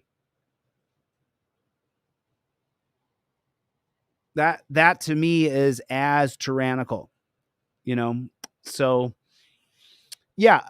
And by the way, just on this cop card, if you want like 5 or 10 sets of these for your family, and you want to get these out to your family, and you need like 10 pairs, just contact me and I'll cut a deal with you. because I didn't do this to just for me to make money. I did this so that people would have these. So if you want to get like 10 pairs of cop cards and you want to give these out to friends and family because these are gold in your wallet because they're black and yellow, can't mess them up, driver, non-driver, just reach out to me and I'll make a deal with you. I'll cut a deal so that you can get as many Fifth Amendment cop cards as you need for friends and family. You know, I mean, really, I want to get these out to as many people as I possibly can. So I'm willing to cut a deal with you, whatever deal you want to make, you know. Is that fair enough? How fair is that? Yeah. I'm not a Trumper. I hate the guy. He wants to, Louis says, make America great again. He's a Trump supporter. You know what, brother? But when it comes down and it goes bad and the cop situation's worse, we're still on the same team. Okay. Just remember you voted for that piece of shit. So I'm just saying, but you're welcome here, Lou. You can pump Trump all you want. You can Trump 2024 all you want. You can say whatever you want. I'm not going to let our political differences, divide us. I can't stand people who support pigs. So if you can hold your nose and vote for that pig sucker, you're welcome to do so. But,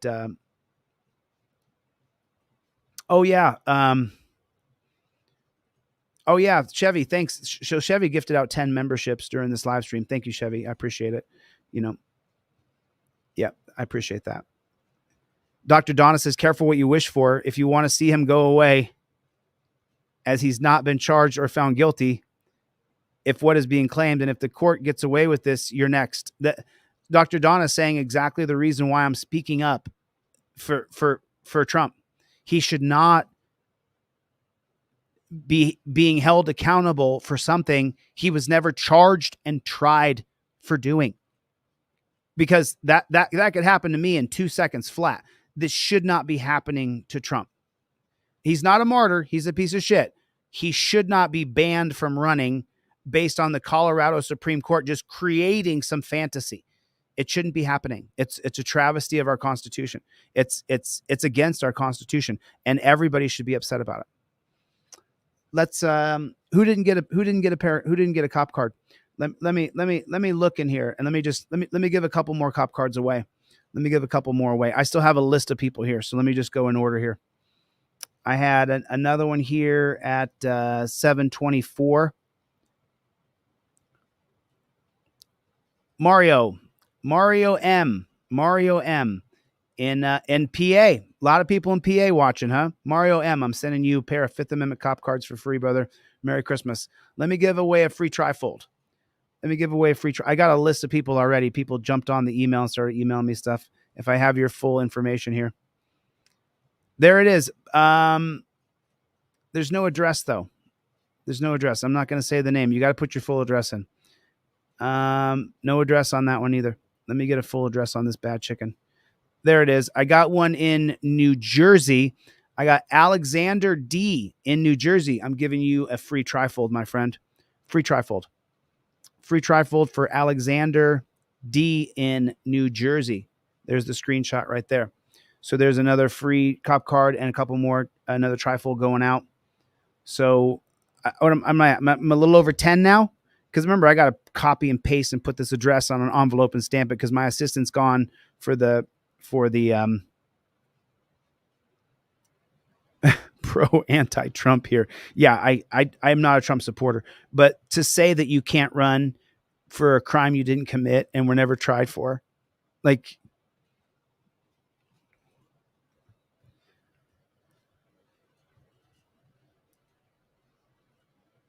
I think there's supposed to be $5 shipping on hoodies because the shipping of hoodies costs between $15 and $25. There's supposed to be a $5 shipping charge on there or a $7 shipping charge on there. I'm not sure. Let me see. Let me see if there is or not. Bruce.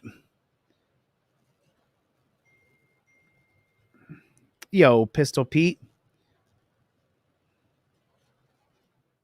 Hey, I'm not giving away money too. I'm just giving away products.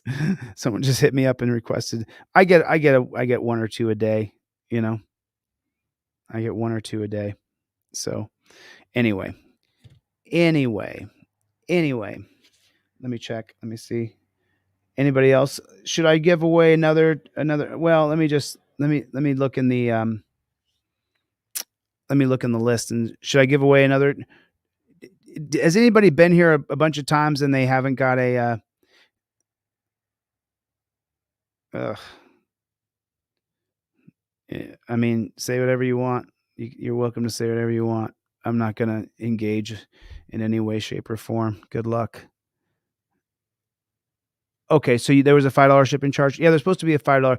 And just so you guys know, I have a tracking number for all people who ordered a hoodie. I have a tracking number here. So if you ordered a hoodie and you want your tracking number, just hit me up and I'll send you your tracking number. But I would rather you just held up and just wait a minute. You know, as soon as it gets there, it gets there. But I have a tracking number if you ordered a hoodie. So, yep, that's pretty exciting. Yeah, these hoodies, by the way, man, these are dope. I mean, I'll be honest with you. You know, I really couldn't be happier with both the design of the hoodie and the way it turned out with the silk screener, because I've had the same silk screener for a long time, and I'm really stoked with how this sweatshirt turned out. It ended up being. Thank you so much. I appreciate that, Josh. This sweatshirt ended up being really cool, you know, and it's warm.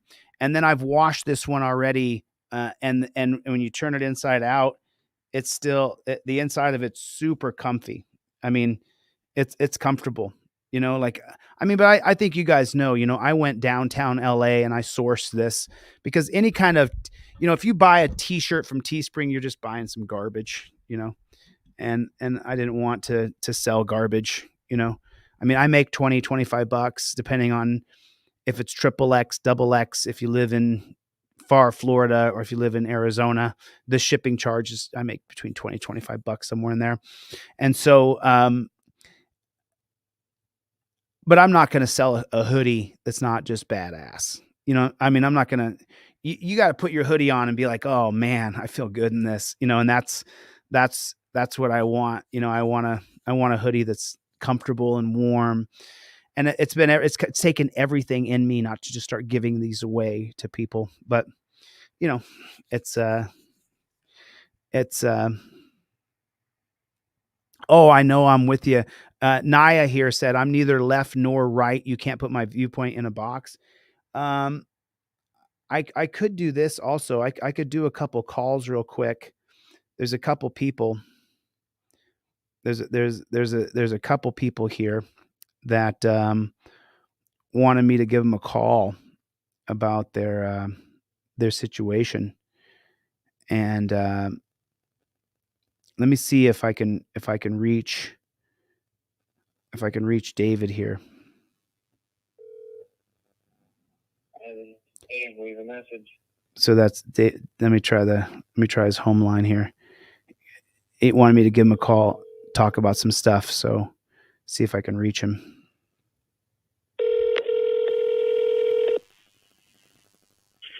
Hello. Hey Dave, this is Chille from Delete Laws. What's up, man? Hey, how's it going? Good. I want you to know I'm recording the call and I got you live, so I just wanted you to know that up front before you said anything on the call that could mess you up. Oh, okay. So you're from the Upper Peninsula in Michigan? Yes. So can you if anybody recognizes your voice, they'll recognize you, but I'm not going to identify you past just Dave. But so what's going on up there on that peninsula? You know, I see on all these different web pages on Facebook and there's so much contention up there. What's going on up there? Well, the governor is, well, not the governor, but the legislators keep legislating new laws,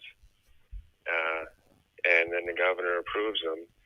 And recently, it's still about the solar panels. So now that the governor made it so they can supersede the local authority.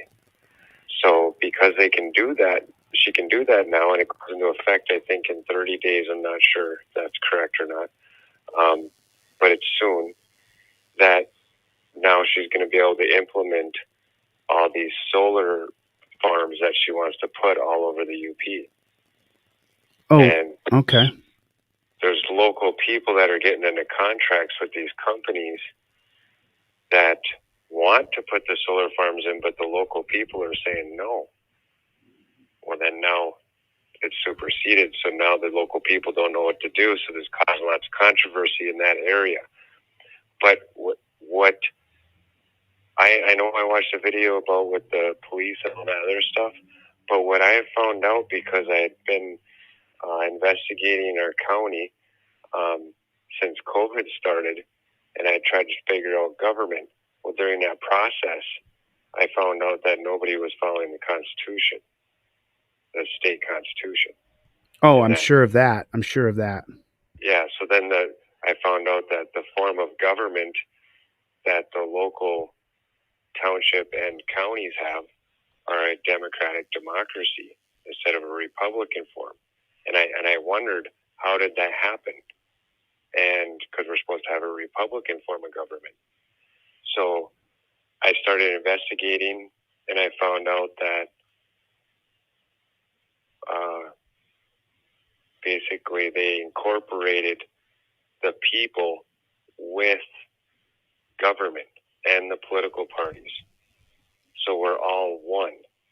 So anything that you do, they're participating in a government that should not exist because they got rid of what's called the Board of Supervisors. Oh, really? And so Yeah. now Gretchen Whitman, the governor of Michigan, can now go in and just assign where she wants to put solar farms on the Upper Peninsula? Yes. Wow. Yes. And so back in the 60s, they changed our form of government in almost every state. And when they did this, that's when they switched over to this other form of government, and which allowed them to legislate our rights. And according to Arizona versus Miranda versus Arizona, 1966, government is not allowed to do any rulemaking, policy making, or legislating of any of the people's rights. Right. But that's what they do. They legislated all our rights, and when they legislate our rights, then it becomes government privileges. So all the statutory laws that they write are not supposed to regulate the people. It's only supposed to regulate government. So when they pass these statutory laws, the MCLs, we call them Michigan compiled laws, that's just to have government operate. Instead, they've turned it into something that they can control us with now. Right. Well, how did Gretchen get the power to do this? Is what I don't understand. What's it called? They changed the state constitution, or what'd they do? No, she just passed a public act. A public act. Yeah. So because we don't have a legislator, because we have a democracy, we have mob rule. So what's happened is they abrogated the powers of the legislator, and we have basically centralized government through the executive branch, all the way from the township, all the way up to the governor. Because there's no board of directors? Because there's no board of supervisors, which is the legislator of the county. Wow. How do you get that reinstituted? How do you get that? Well, I've been going to classes with Dave Jose. Are you familiar with him? No. Well, he's a constitutional teacher. Mm-hmm. Teaches fundamental principles. Mm-hmm. And so I've been learning about how to write notices. Mm-hmm. And I became a part of the We the People notices. And there's 5 of us that have been working on the UP trying to get notices ready to restore the Board of Supervisors, because it says it in the Michigan Constitution that we're supposed to have it. Interesting. And in 1970, the Board of Supervisors that year transferred powers to the county commissioners, and that's unlawful. So I'm so sorry. So say I kind of lost track of someone said something, but so you're telling me that the power is now in the hands of the county commissioners on the Upper Peninsula? in the whole state. So wait a minute. So you're telling me, okay, it's all making sense now. I'm so glad I called you. So Dave Moyle up there, guy I met when I went up there to advocate for Garrett Van Nett, Press with Rancor. So you're telling me that the power now resides in the county commissioners in every different county in the state of Michigan? Yeah, yes. And this happens. So what happens is the county commissioners are actually a committee of the board of supervisors. That's who created the county commissioners. Okay, so then And does Gretchen Whit does Gretchen Whit, how do you say her name? Gretchen. Does Gretchen need the county commissioners to put the solar farms on the Upper Peninsula? Yes. So she needs the vote of the county commissioners to put the solar farms on the upper. Is that correct? No, not that way. She can just do it, but she's gonna they have to still make sure and verify some things with the county commissioners to like verify that they're allowed to overtake us somehow. I don't know. It's worded very vaguely on how it's all going to work right now because it's new. But the county commissioners are involved. And one thing to remember is the county commissioners are the executive branch that were created by a legislative branch that doesn't exist anymore. So that's how they centralize government into the executive branch. So what the commissioners do is they have created state contracts with the state corporation. So when they say we have the health department and drug court and all these different things, those county commissioners create the contracts in 1970, and we've had those same contracts since then. And then they use public acts to regulate those contracts. And then the constitutional positions of everybody in the county gets transferred to the administrative government that they created. The commissioners. The commissioners, precinct delegates, the county clerk is not supposed to run elections because they're the judiciary, but they call the county clerks the chief of elections. So then the governor has a vested interest in making sure that she can control the commissioner boards in every different county in Michigan, correct? Correct, and she does. Okay, so that's why Gretchen Whitmer,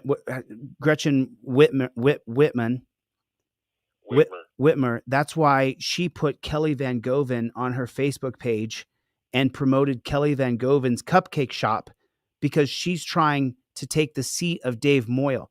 And if Whitmer gets Kelly Van Goven on the commission in the county commissioner's chair and takes Dave Moyle's chair, then she could get a majority vote on the Upper Peninsula's county commissioner board. Yes. And that's why they want the prosecutor to be the county lawyer, because the prosecutor protects the democracy, and the prosecutor does not swear an oath to the Constitution. They're the center controller of all this. The prosecutor is? The prosecutor. They call him the chief law enforcement officer. The prosecutor of the Upper Peninsula, Lauren Wickman, is the chief law enforcement officer up there. Yeah, that's what you can look at any webpage. Even in my county, they say the same thing. Everybody has a different position because we have the wrong form of government. You're gonna have to. Can you draw me a picture of this, Dave? Can you draw me a picture of how that government works? Of how I have a flow chart for you. I can't wait to see it. I want to see how Whitmer has absolute control when she can control each and every county commission. I can't believe I'm talking to you about this right now. Oh, bro, this is this is big news. This is crazy. But you did this. You put this all together. I was just waiting to call you until I had the right time. And wow. That's why they're trying to get rid of Dave Moyle. That's why they're trying. Yes, you're right. They get rid of David Moyle. they get rid of David Moyle, and then they have Kelly Van Goven go on the county commissioner's chair, and then they can control that commission 4-3. Yeah, yeah. And then Bob Barron, who wants the solar farm, he's one of the guys that's highly vested in all of this. What's his name? Bob Barron, and he's a county commissioner on the Upper Peninsula in Delta County. Bob Barron owns a solar company. He's on the commission in the Upper Peninsula. Gretchen Whitmer wants to put solar farms all over the Upper Peninsula. They've gotten rid of the Board of Supervisors so they can skip that. And now the government is incorporated into a single stretch under the executive branch. Yes. No way. No way. Who else knows about this? Well, I've been trying to tell everybody I know, because I'm in the Republican Party, like I mentioned, and that's what kind of led me to the Republican Party. But then I found the Republican Party is the uniparty with the Democrat Party, because they're incorporated in the government, and the political parties are not in the Constitution. So the political parties are really supposed to be so private that we don't even follow the statutory election laws. It's unconstitutional for us to participate in any election laws created by government.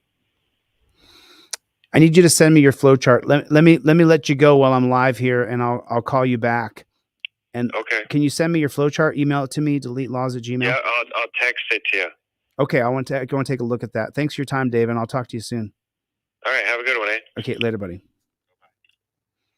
Wow, how interesting was that?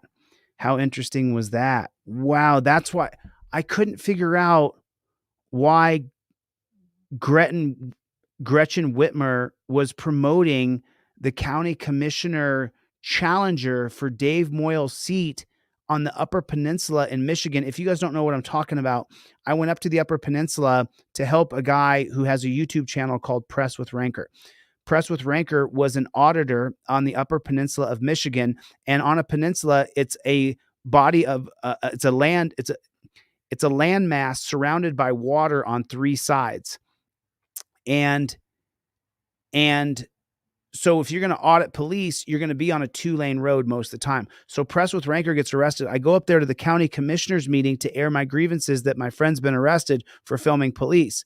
I meet a county commissioner named Dave Moyle. Dave Moyle, I have a couple phone calls with him. He tells me that they're trying to get him off the seat come hell or high water. During this time I'm having conversations with Dave Moyle, I look and Governor of Michigan, Gretchen Whitmer, has a Facebook page, and on her Facebook page, she promotes a woman who owns a cupcake shop on the Upper Peninsula. That woman's name is Kelly Van Goven. Kelly Van Goven is trying to get Dave Moyle recalled so that she can get Dave Moyle's seat up on the commission.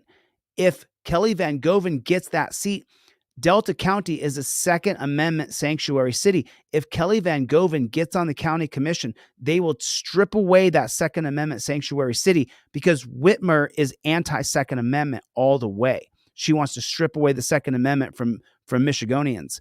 And so now it all comes clear. The reason why Whitmer put Kelly Van Goven on her Facebook page and promoted her, even though she wasn't in power, she's running the recall against Dave Moyle and running for his seat. She already ran against him in the general election for the county commissioner seat, and she lost. Kelly Van Goven lost. And so now what they're doing is the governor is colluding with Kelly Van Goven to get her the seat on the county commissioners board, because now the county commissioners are underneath of the executive branch of government, and there's no more board of supervisors.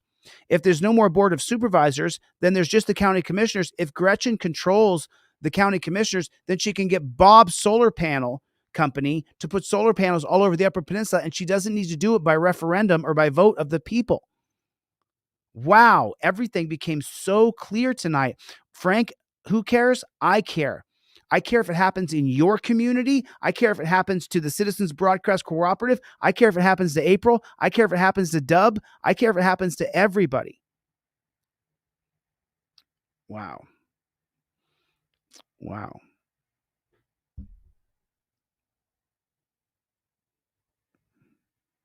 Well, but you're not voting for that though, Candace.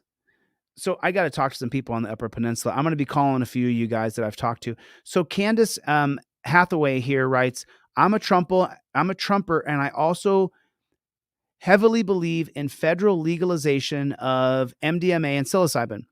Well, Candace, but that's not what you're voting for. You're voting against that. That guy, Trump, he would never agree with you. He wants to indemnify police, hold them harmless so we can't sue them. He said it in Newsmax. I mean, I can pull up the article, but I already did yesterday. He's a bad guy for people who want freedom. He's a bad guy who want to end the war on drugs. Trump's a bad guy. He's not a good guy. He's a dishonest person. Sorry. So, I mean, so is Biden. And they're all Zionists. Kennedy's a Zionist. Trump's a Zionist. Biden's a Zionist. And I'm not for Zionism. I'm for a free Israel with Israeli people, and I'm for a free Palestine with Palestinian people. So I'm just blown away. I'm just blown away with what I just heard. Now I see why Whitmer was promoting Kelly Van Goven. Wow. That is crazy. You might want to watch my live stream from about 1 hour and 45 minutes in until 1 hour and 55 minutes. Wow. And I have the flow chart right here. He sent it to me. Wow. I'm going to send that to Press with Rancor as well. Wow. I'm sorry. I'm so blown away. Forgive me. So listen, y'all, I got to put these back at 25 after Christmas. I'm not going to go back up to 30, but I'm going to go back up to 25 after Christmas. Don't hold it against me. I'll give away 3 for 2 when I go back up. So if you get 2, I'll give you 3. If you get 3, I'll give you 4. So if you get multiple, I'll give you an extra one. If you guys order my trifold, I got it at $20 right now. If you get 2, I'll give you 3 right now. If you get the trifold, the indestructible trifold that I send with a rubber band. So if you get 2, I'll give you 3. Yeah, I'm a classic liberal all the way. And listen, you know, I'm of Jewish heritage. I'm Colombian Jew on my dad's side, and I'm German Irish on my mom's side. And, you know, you have 2 grandparents. And so I'm certainly not against my own people. All my best friends are Jewish. All my investors have been Jewish.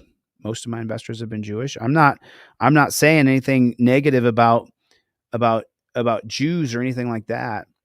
I'm saying that I don't want to massacre or genocide. I think the Jews over there, the Israelis, need to pull back and stop the killing. If you want to occupy the region, then occupy it.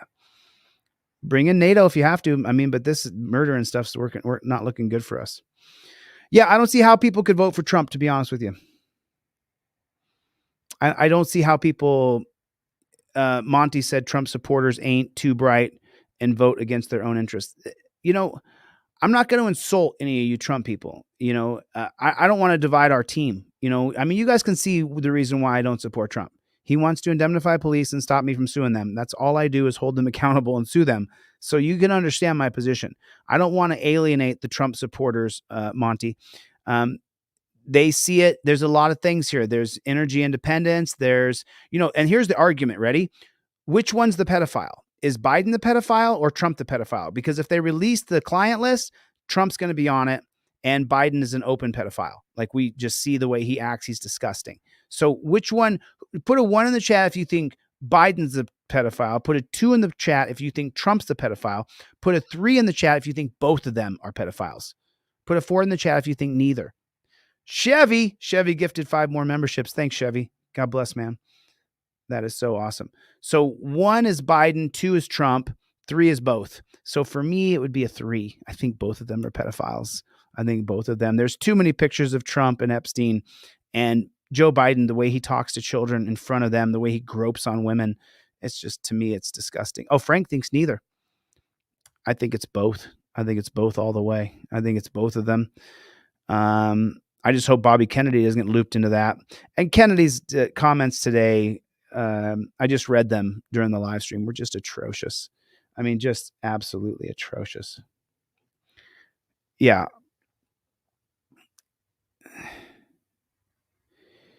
Yeah, it's the live I'm on right now. ... I'm texting you right now as I'm live because you have to hear what this guy just told me about the Upper Peninsula and take a look at that chart and study it. It's insane. It's insane. Thanks, Chevy. God bless you, man. Chevy. Yeah, I mean, I think it's both of them. I think it's both. Yeah, I mean, Dr. Donna, I can't stand, but he can't run as a Dem. So, and he was against the mandatory jab. So, I mean, what's the overall sentiment? Anyway, listen, listen, we're talking a lot of shit tonight, having fun. It's Christmas, I'm giving away this stuff and, all these things, and we're having a good time, but don't let them divide us. If you vote for Trump, you're voting against your interests. If you vote for Biden, you're voting for a police state. So it's not like you're going to vote for Trump or Biden and you're not going to get more of the same. So, but don't let them divide us, Yeah. So this is going to release. So Dave Hall asked, when will be an upshot on Ironton? So, American Patriot will come out, over Christmas. So I'll have like 30 or 40 episodes for you guys to watch of American Patriot. Each one's like 10 or 15 minutes. So, but don't let them divide us. Thanks, Dave, for reminding me about American Patriot, but don't let them divide us. We have a common goal. Don't let them turn us against one another. I hate Trump, man. I hate Biden. I hate them both. Don't judge me because I don't support the criminal that they said that you got to vote for. Like George Carlin said, you think you got a vote? You don't. It's an illusion. You got presented Trump. You got presented Biden. You never got presented the person because if you could get presented the person you wanted to vote for, it wouldn't be either one of those guys. You would find a person who's ethically based, that cares about other people, that understands the problems that regular peon Americans face, not the ones who appoint John Roberts, not the ones who appoint Supreme Court personnel who don't care about us. And so you wouldn't vote for either one of these people. You simply wouldn't. And that's a fact. You would not vote for either one of them. I wouldn't. I can't see how you would. Why would you vote for people who don't love you, that don't care about you, that don't care about your family, about your plight, about your life? And neither one of these people care about us at all whatsoever. Trump, Biden, neither one cares about us. They completely oblivious to the peons, and we are peons to them. And I gladly take the role as leader of the peons because I will win the governorship and I will change this shit from the top down. Guarantee it. Guarantee it. I'm not a one-trick pony. I got more things going on that I haven't shown you guys. There's a lot of things I have not shown you yet that I'm doing right now that are all around me that I can't show you yet, but I will. It's coming. It's coming. All right. Should I give away another trifold real quick? I should give away one more trifold, right? Just give away, let's give away two more. Let's give away two more trifolds. Let's give away two more trifolds. It's right now 8:06. Go to my website, deletelaws.com. Go to contact, put your full name and mailing address. The next two people who contact me, I'm going to give you, I'm going to mail you both a free trifold and a free cop card. So this is a free trifold and a cop card for the next two people. It's 8:06 right now. 8:06 right now. Brian, did you get the last set that I sent to you? I'm going to give you another set, Brian. I'm going to give you another set, Brian, in South Carolina. I'm going to give you another set. Brian, but did you get the last ones that I mailed out to you? Because I mailed you out. You won before. I'm going to give away two more because Brian, you're not going to beat Brian. Brian is so fast on the fingertips. Every time I say I'm doing a drawing, Brian's email comes in first. Brian, you won. I'm going to give it to three people instead of two. I'm going to give it to three people instead of two. So two more people, free trifold and free cop card. And don't forget that I'm giving you this as a video recommendation right here. I'm going to put it in the comment section. This is Common Sense by Thomas Paine. It's a 2-hour listen. I'm recommending you guys take the time to listen to this. And this is the problem that we face with the pigs in this country. So Brian won. And then the next two winners,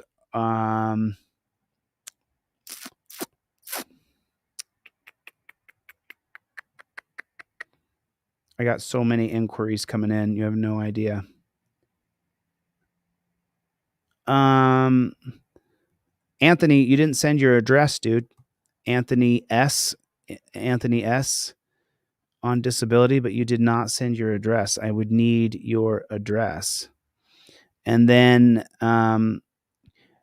Daniel Ricky, I would need your mailing address, bro. I'll take a screenshot, but you got to get me your mailing address.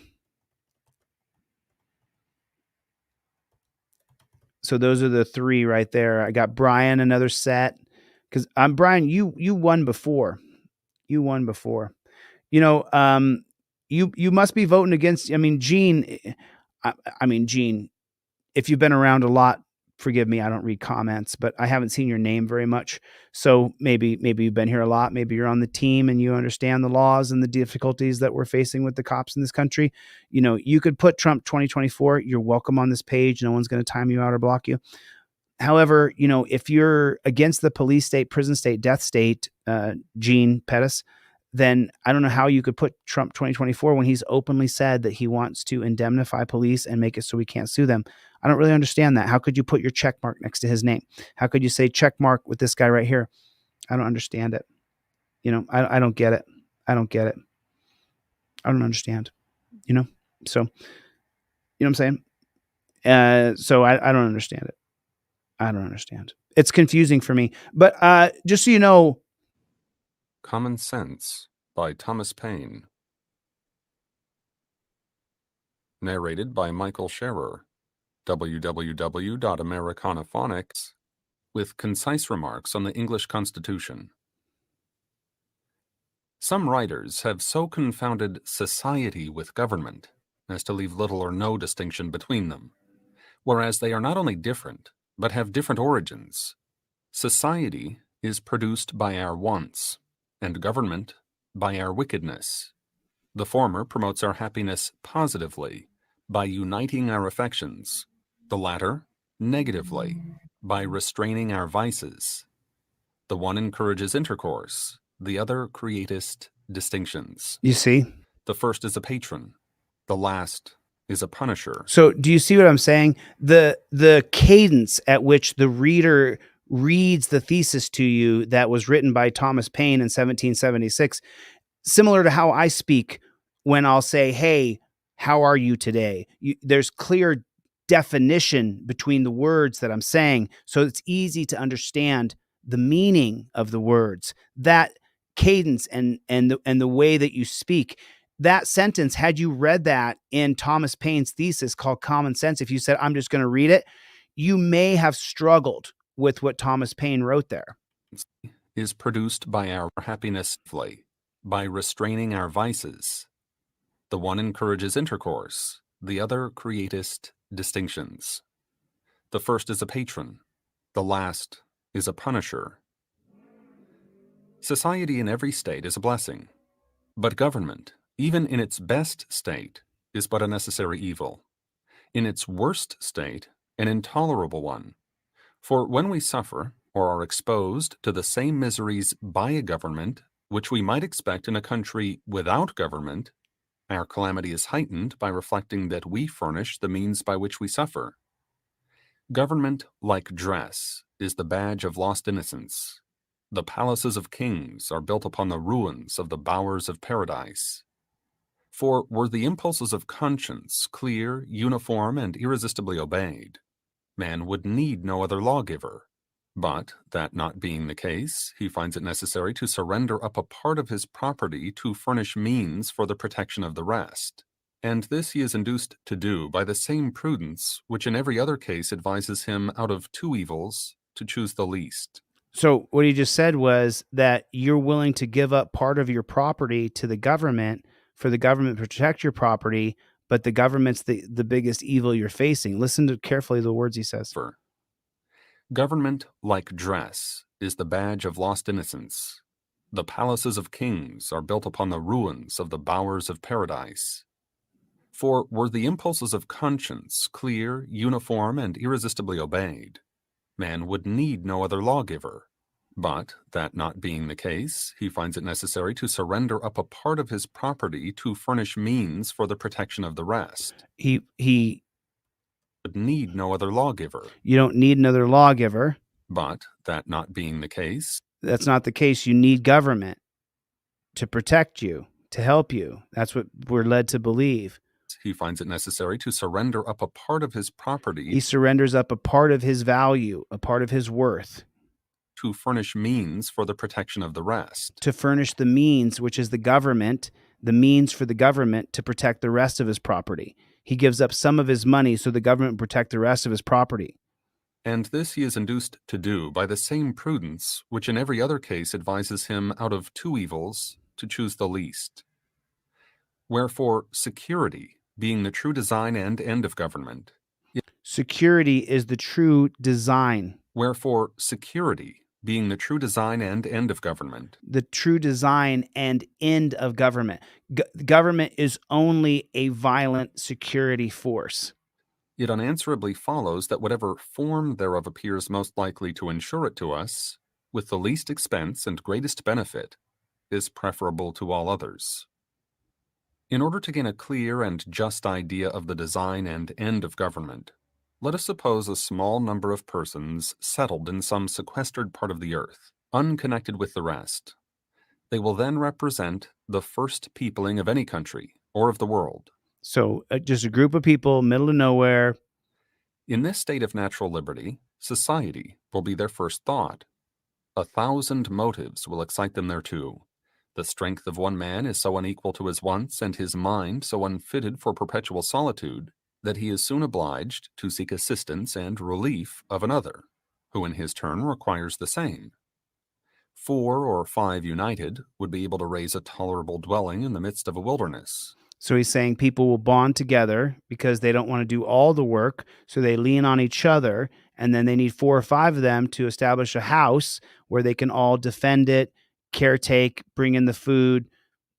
But one man might labor out the common period of life without accomplishing anything. When he had felled his timber, he could not remove it, nor erect it after it was removed. Hunger in the meantime would urge him from his work. He's saying if you're alone, you might not be able to do it all yourself. Every different want would call him a different way. You would have lots of different things you had to do to hunt, to get the food cooked, to get the house put together, to make sure there's shelter, to make sure there's warmth, to make sure there's fresh food to eat. So you wouldn't be able to do everything by yourself, is what this stanza is saying. Disease, nay, even misfortune, would be death. For though neither might be mortal, yet either would disable him from living, and reduce him to a state in which he might rather be said to perish than to die. Thus, necessity, like a gravitating power, would soon form our newly arrived emigrants into society, the reciprocal blessings of which would supersede and render the obligations of law and government unnecessary while they remained perfectly just to each other. But as nothing but heaven is impregnable to vice, it will unavoidably happen that in proportion as they surmount the... What he's saying is that a society of people who've come together and worked in unison to establish food, shelter, and warmth won't need a government, but inevitably... First difficulties of emigration, which bound them together in a common cause, they will begin to relax in their duty and attachment to each other, and this remissness will point out the necessity of establishing some form of government to supply the defect of moral virtue. So government is there for when people have a defect in their morals, when they steal, when they embezzle, when they assault. So you understand the word? To each other. And this remissness will point out the necessity of establishing some form of government to supply the defect of moral virtue. To supply for the defect of moral virtue. When there's a defect of moral virtue, who's going to handle that within the society if you all work together, live together? You need the milkman, you need the bread man, you need the meat man. Well, if one of you does something wrong or violates another person's rights, then who's going to deal with that defect? It's going to be government, which government's fundamental structure is that they are security. Some convenient tree will afford them a state house, under the branches of which the whole colony may assemble to deliberate on public matters. it is more than probable that their first laws will have the title only of regulations and be enforced by no other penalty than public disesteem. So let me make sure you guys want to listen to this. So this is the nerdy stuff that I love to listen to and break down and then run back and listen to again. If you guys want to listen to a few minutes of it, I'll stick with you and I'll listen to a few more minutes and kind of navigate what he's saying, because some of it's confusing. I've already heard this a couple times. So I can break it down for you guys, but I don't want to bore the hell out of you guys. People are defecting out of the room and I don't want people to be bored. But to me, I find history extraordinarily interesting.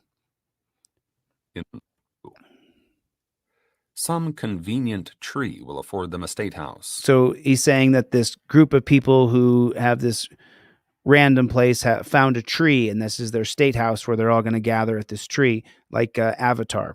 Under the branches of which the whole colony may assemble to deliberate on public matters. It is more than probable that their first laws will have the title only of regulations, until someone's rights are truly violated, and be enforced by no other penalty than public disesteem. In this first parliament, every man by natural right will have a seat. But as the colony increases, the public concerns will increase likewise, and the distance at which the members may be separated will render it too inconvenient for all of them to meet on every occasion as at first. As the colony of people gets bigger, eventually you're going to have what's called strangers, people who live in the colony, but you don't know them. And so the relationships between people become distanced, where you're still upholding the rights of the people of the community, but you may not know those people. So if their rights are violated, you may not have the same personal attachment you have with someone that you know from that colony. When their number was small, their habitations near, and the public concerns few and trifling. This will point out the convenience of their consenting to leave the legislative part to be managed by a select number chosen from the whole body, who are supposed to have the same concerns at stake which those have who appointed them, and who will act in the same manner as the whole body would were they present, or voted for them in our republic. Because remember, this is common sense, written in 1776. There was no representative republic created yet. So he says people who are appointed. And who will act in the same manner as the whole body would were they present.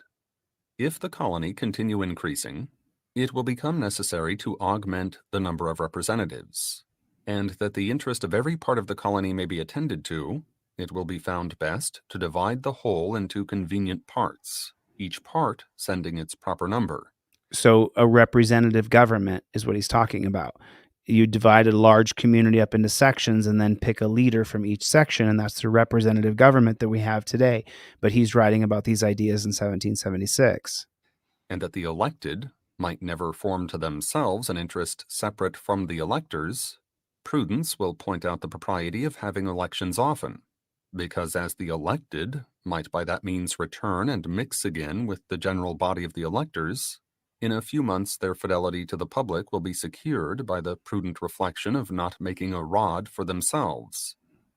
And as this frequent interchange will establish a common interest with every part of the community, they will mutually and naturally support each other. Because they're all commoners. The people who are the appointed representatives, they have the same common things in common with the commoners. And on this, not on the unmeaning name of king, depends the strength of government and the happiness of the governed. If the people who are appointed or elected, eventually will be elected, do the bidding of the people, it will create harmony. Here then is the origin and rise of government, namely a mode rendered necessary by the inability of moral virtue to govern the world. A mode rendered necessary by the inability of moral virtue a mode rendered necessary to govern the world. Namely, a mode rendered necessary by the inability of moral virtue. So the inability of moral virtue. Government is created because the inability to have moral virtue. And that's the reason why we have government, is because of the character flaws of people. And he says it so eloquently here in his thesis. Of the governed. Here then is the origin and rise of government. The origin of government is what exactly? When you hear people say, we don't need government, well, then what do you do with the crazies?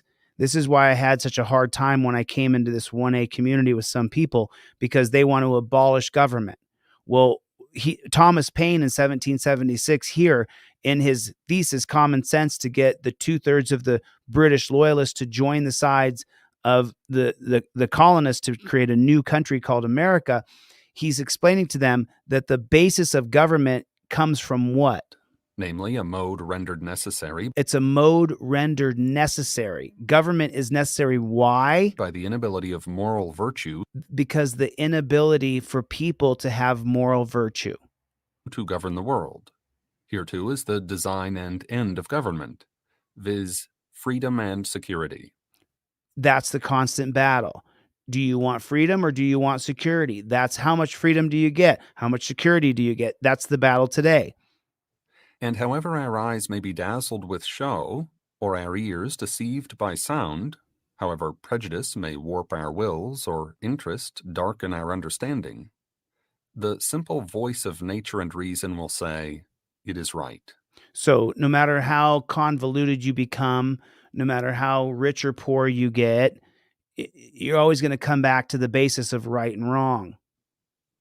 I draw my idea of the form of government from a principle in nature, which no art can overturn, viz. That the more simple anything is, the less liable it is to be disordered, and the easier repaired when disordered. And with this maxim in view, I offer a few remarks on the so much boasted Constitution of England.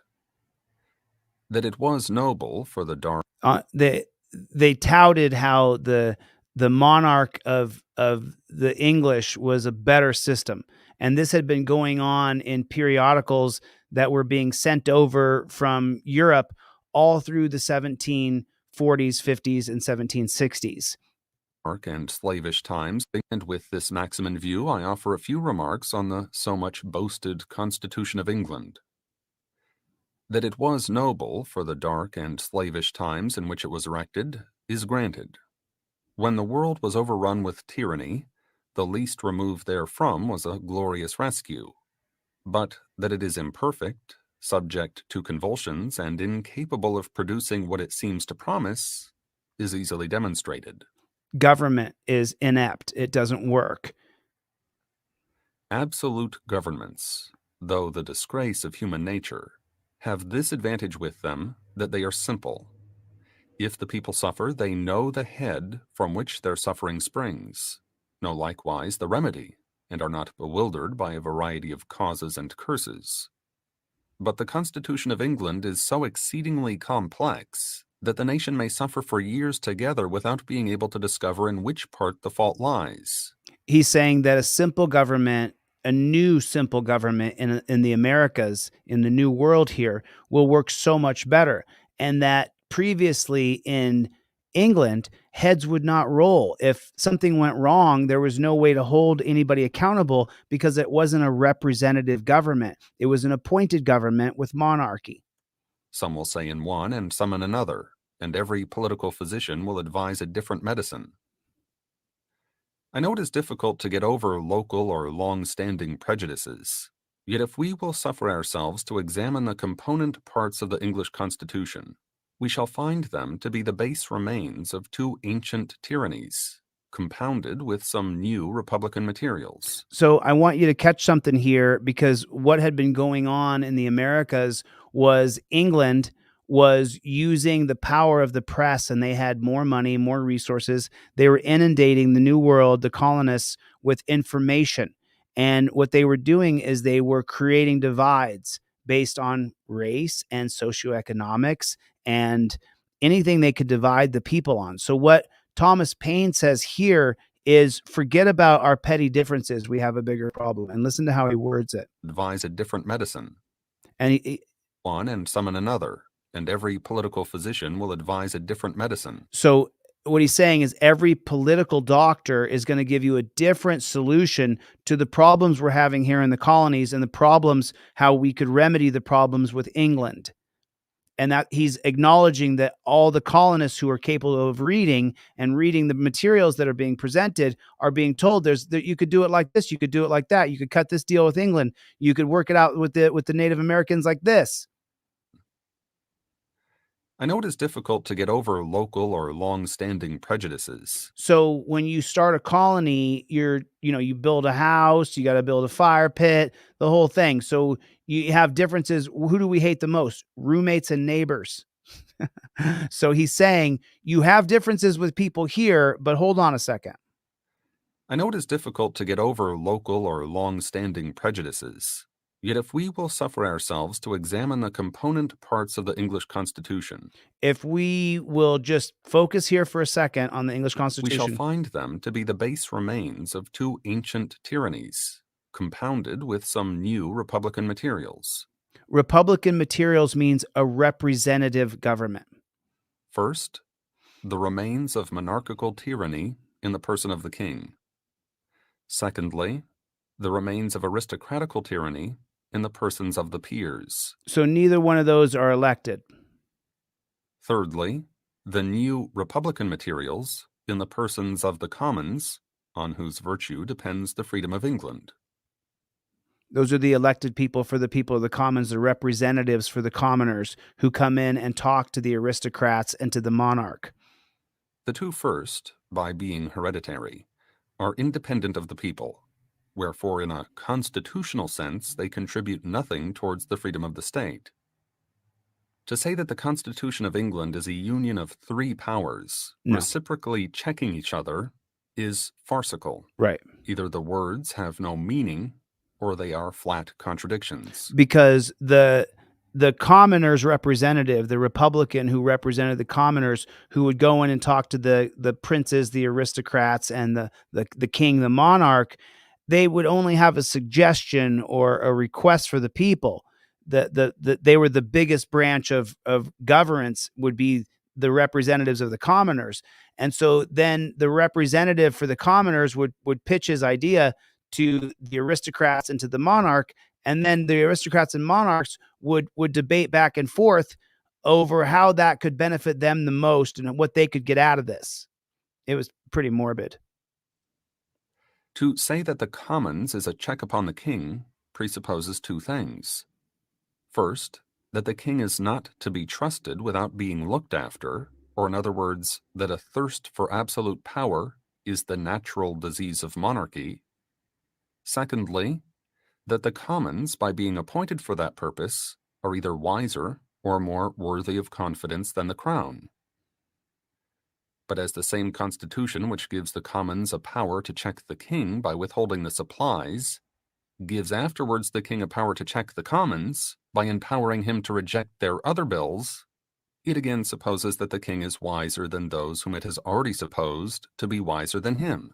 So a simple breakdown of that is, obviously the commoners, the people, provide the swords, provide the food, provide the baskets, provide the jars, the ceramic jars that they drink out of. So the way the representatives for the commoners would be able to hold the king in check is to say, hey, we're not going to give you these goods if you don't take a look at our bills. And what's on the bill? Well, they want a better water system. They want a better sewer system. They want the jail to be done like this. They don't want people to be executed in this way.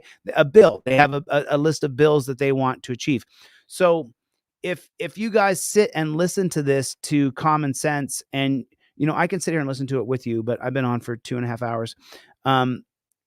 And I want to get the trifold shipped out tomorrow and hope that people here close to the West Coast, it's Wednesday, the 20th. If I get these shipped out tomorrow morning, then you should be able to get your trifolds hopefully by Christmas or the day after Christmas, So anyway, listen, if you guys want me to, though, I'm more than willing to. Oh no, Gene, you are. No, Gene, you, Gene, and today, so Gene Richards said he's not a commoner. You are. I would even go further, Gene. I would say you're a peon. Yeah, me too. So, I'm just saying, we are just absolutely nothing burgers to the representatives, It's all been bastardized. Our country is a joke. We don't have representation. So let me tell you how bad it's become as far as representation. So, yo, Brian, what's up, man? I finally saw your name.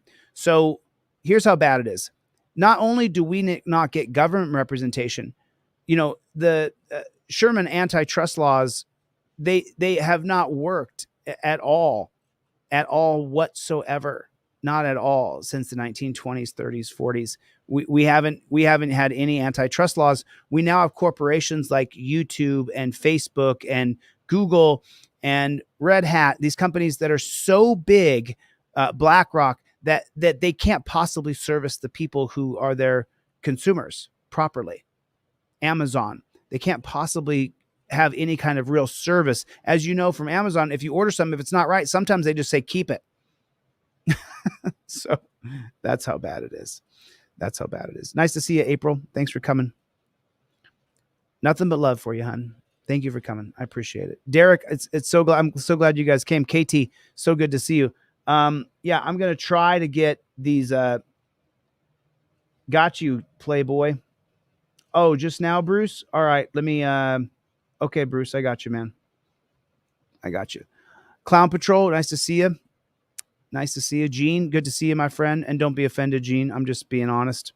I got nothing but love for you, brother. You could even vote for Trump. I still love you. Think you're making a bad mistake, but I mean, listen, Quanon, I've never seen you here before, man. I saw your Trump things. You've done like 30 of them. Can you chill out, dude? I got you, man. You're a Trump supporter. This team DLZ, we all know each other. There's been a lot of people. We all know each other. So when a new person comes in and just starts spamming, blah, blah. Oh, Chevy did 5 more memberships, huh? God bless you, Chevy. Yeah. Wyatt, I don't know if I have a poster order from you. So let me double check that. Let me double check it. I only have 2 posters left in stock total for the year. So I don't remember getting that poster order, but I'll check. I will check. All right, listen, I better get the flock out of here. I've been on here forever. Listen, thanks for coming, guys. I really appreciate it. This was a fun time. I had a fun time tonight because oh, you did, Wyatt? Okay. I'll get that to you, man. I'll get it out to you. I had a fun time tonight because it's as the holidays come and Team DLZ, we just get tighter and tighter. It's like I get to talk with you guys and share my feelings, and I get to read some of your comments and see what you guys got in your heads. Let's not let politics divide us. Just remember that as we move forward into 2024, don't get in a fight with someone in the comment section and just go on, Trump, Biden, Kennedy, just, you know what I mean? You're welcome to say who you want to support, but then just come on. You know what I mean? We don't want them. We don't want their bullshit to divide us, and they want to divide us. So don't let them do it. Don't let them do it. All right. I'm going to get the flock out of here. Clown Patrol. Nice to see you, my friend. Aaron, good to see you, buddy. April, Derek, always good to see you, man. James, always good, my friend. Love you too, Gene. So good to see you, my friend. April, nothing but love for you. Bronco Nation family, what's going on, my friend? Freddie, what is going on? I guess I gave away 11 or 12, maybe a little more cop cards, trifolds tonight. I'll give away more tomorrow. Come by tomorrow. More free stuff. I'm going to give you guys more free stuff. Anybody wants the digital versions that you can print out, just hit me up on email and I'll get them right to you. All right. Thanks for coming. I'll see you guys on the next one. Later, Gators.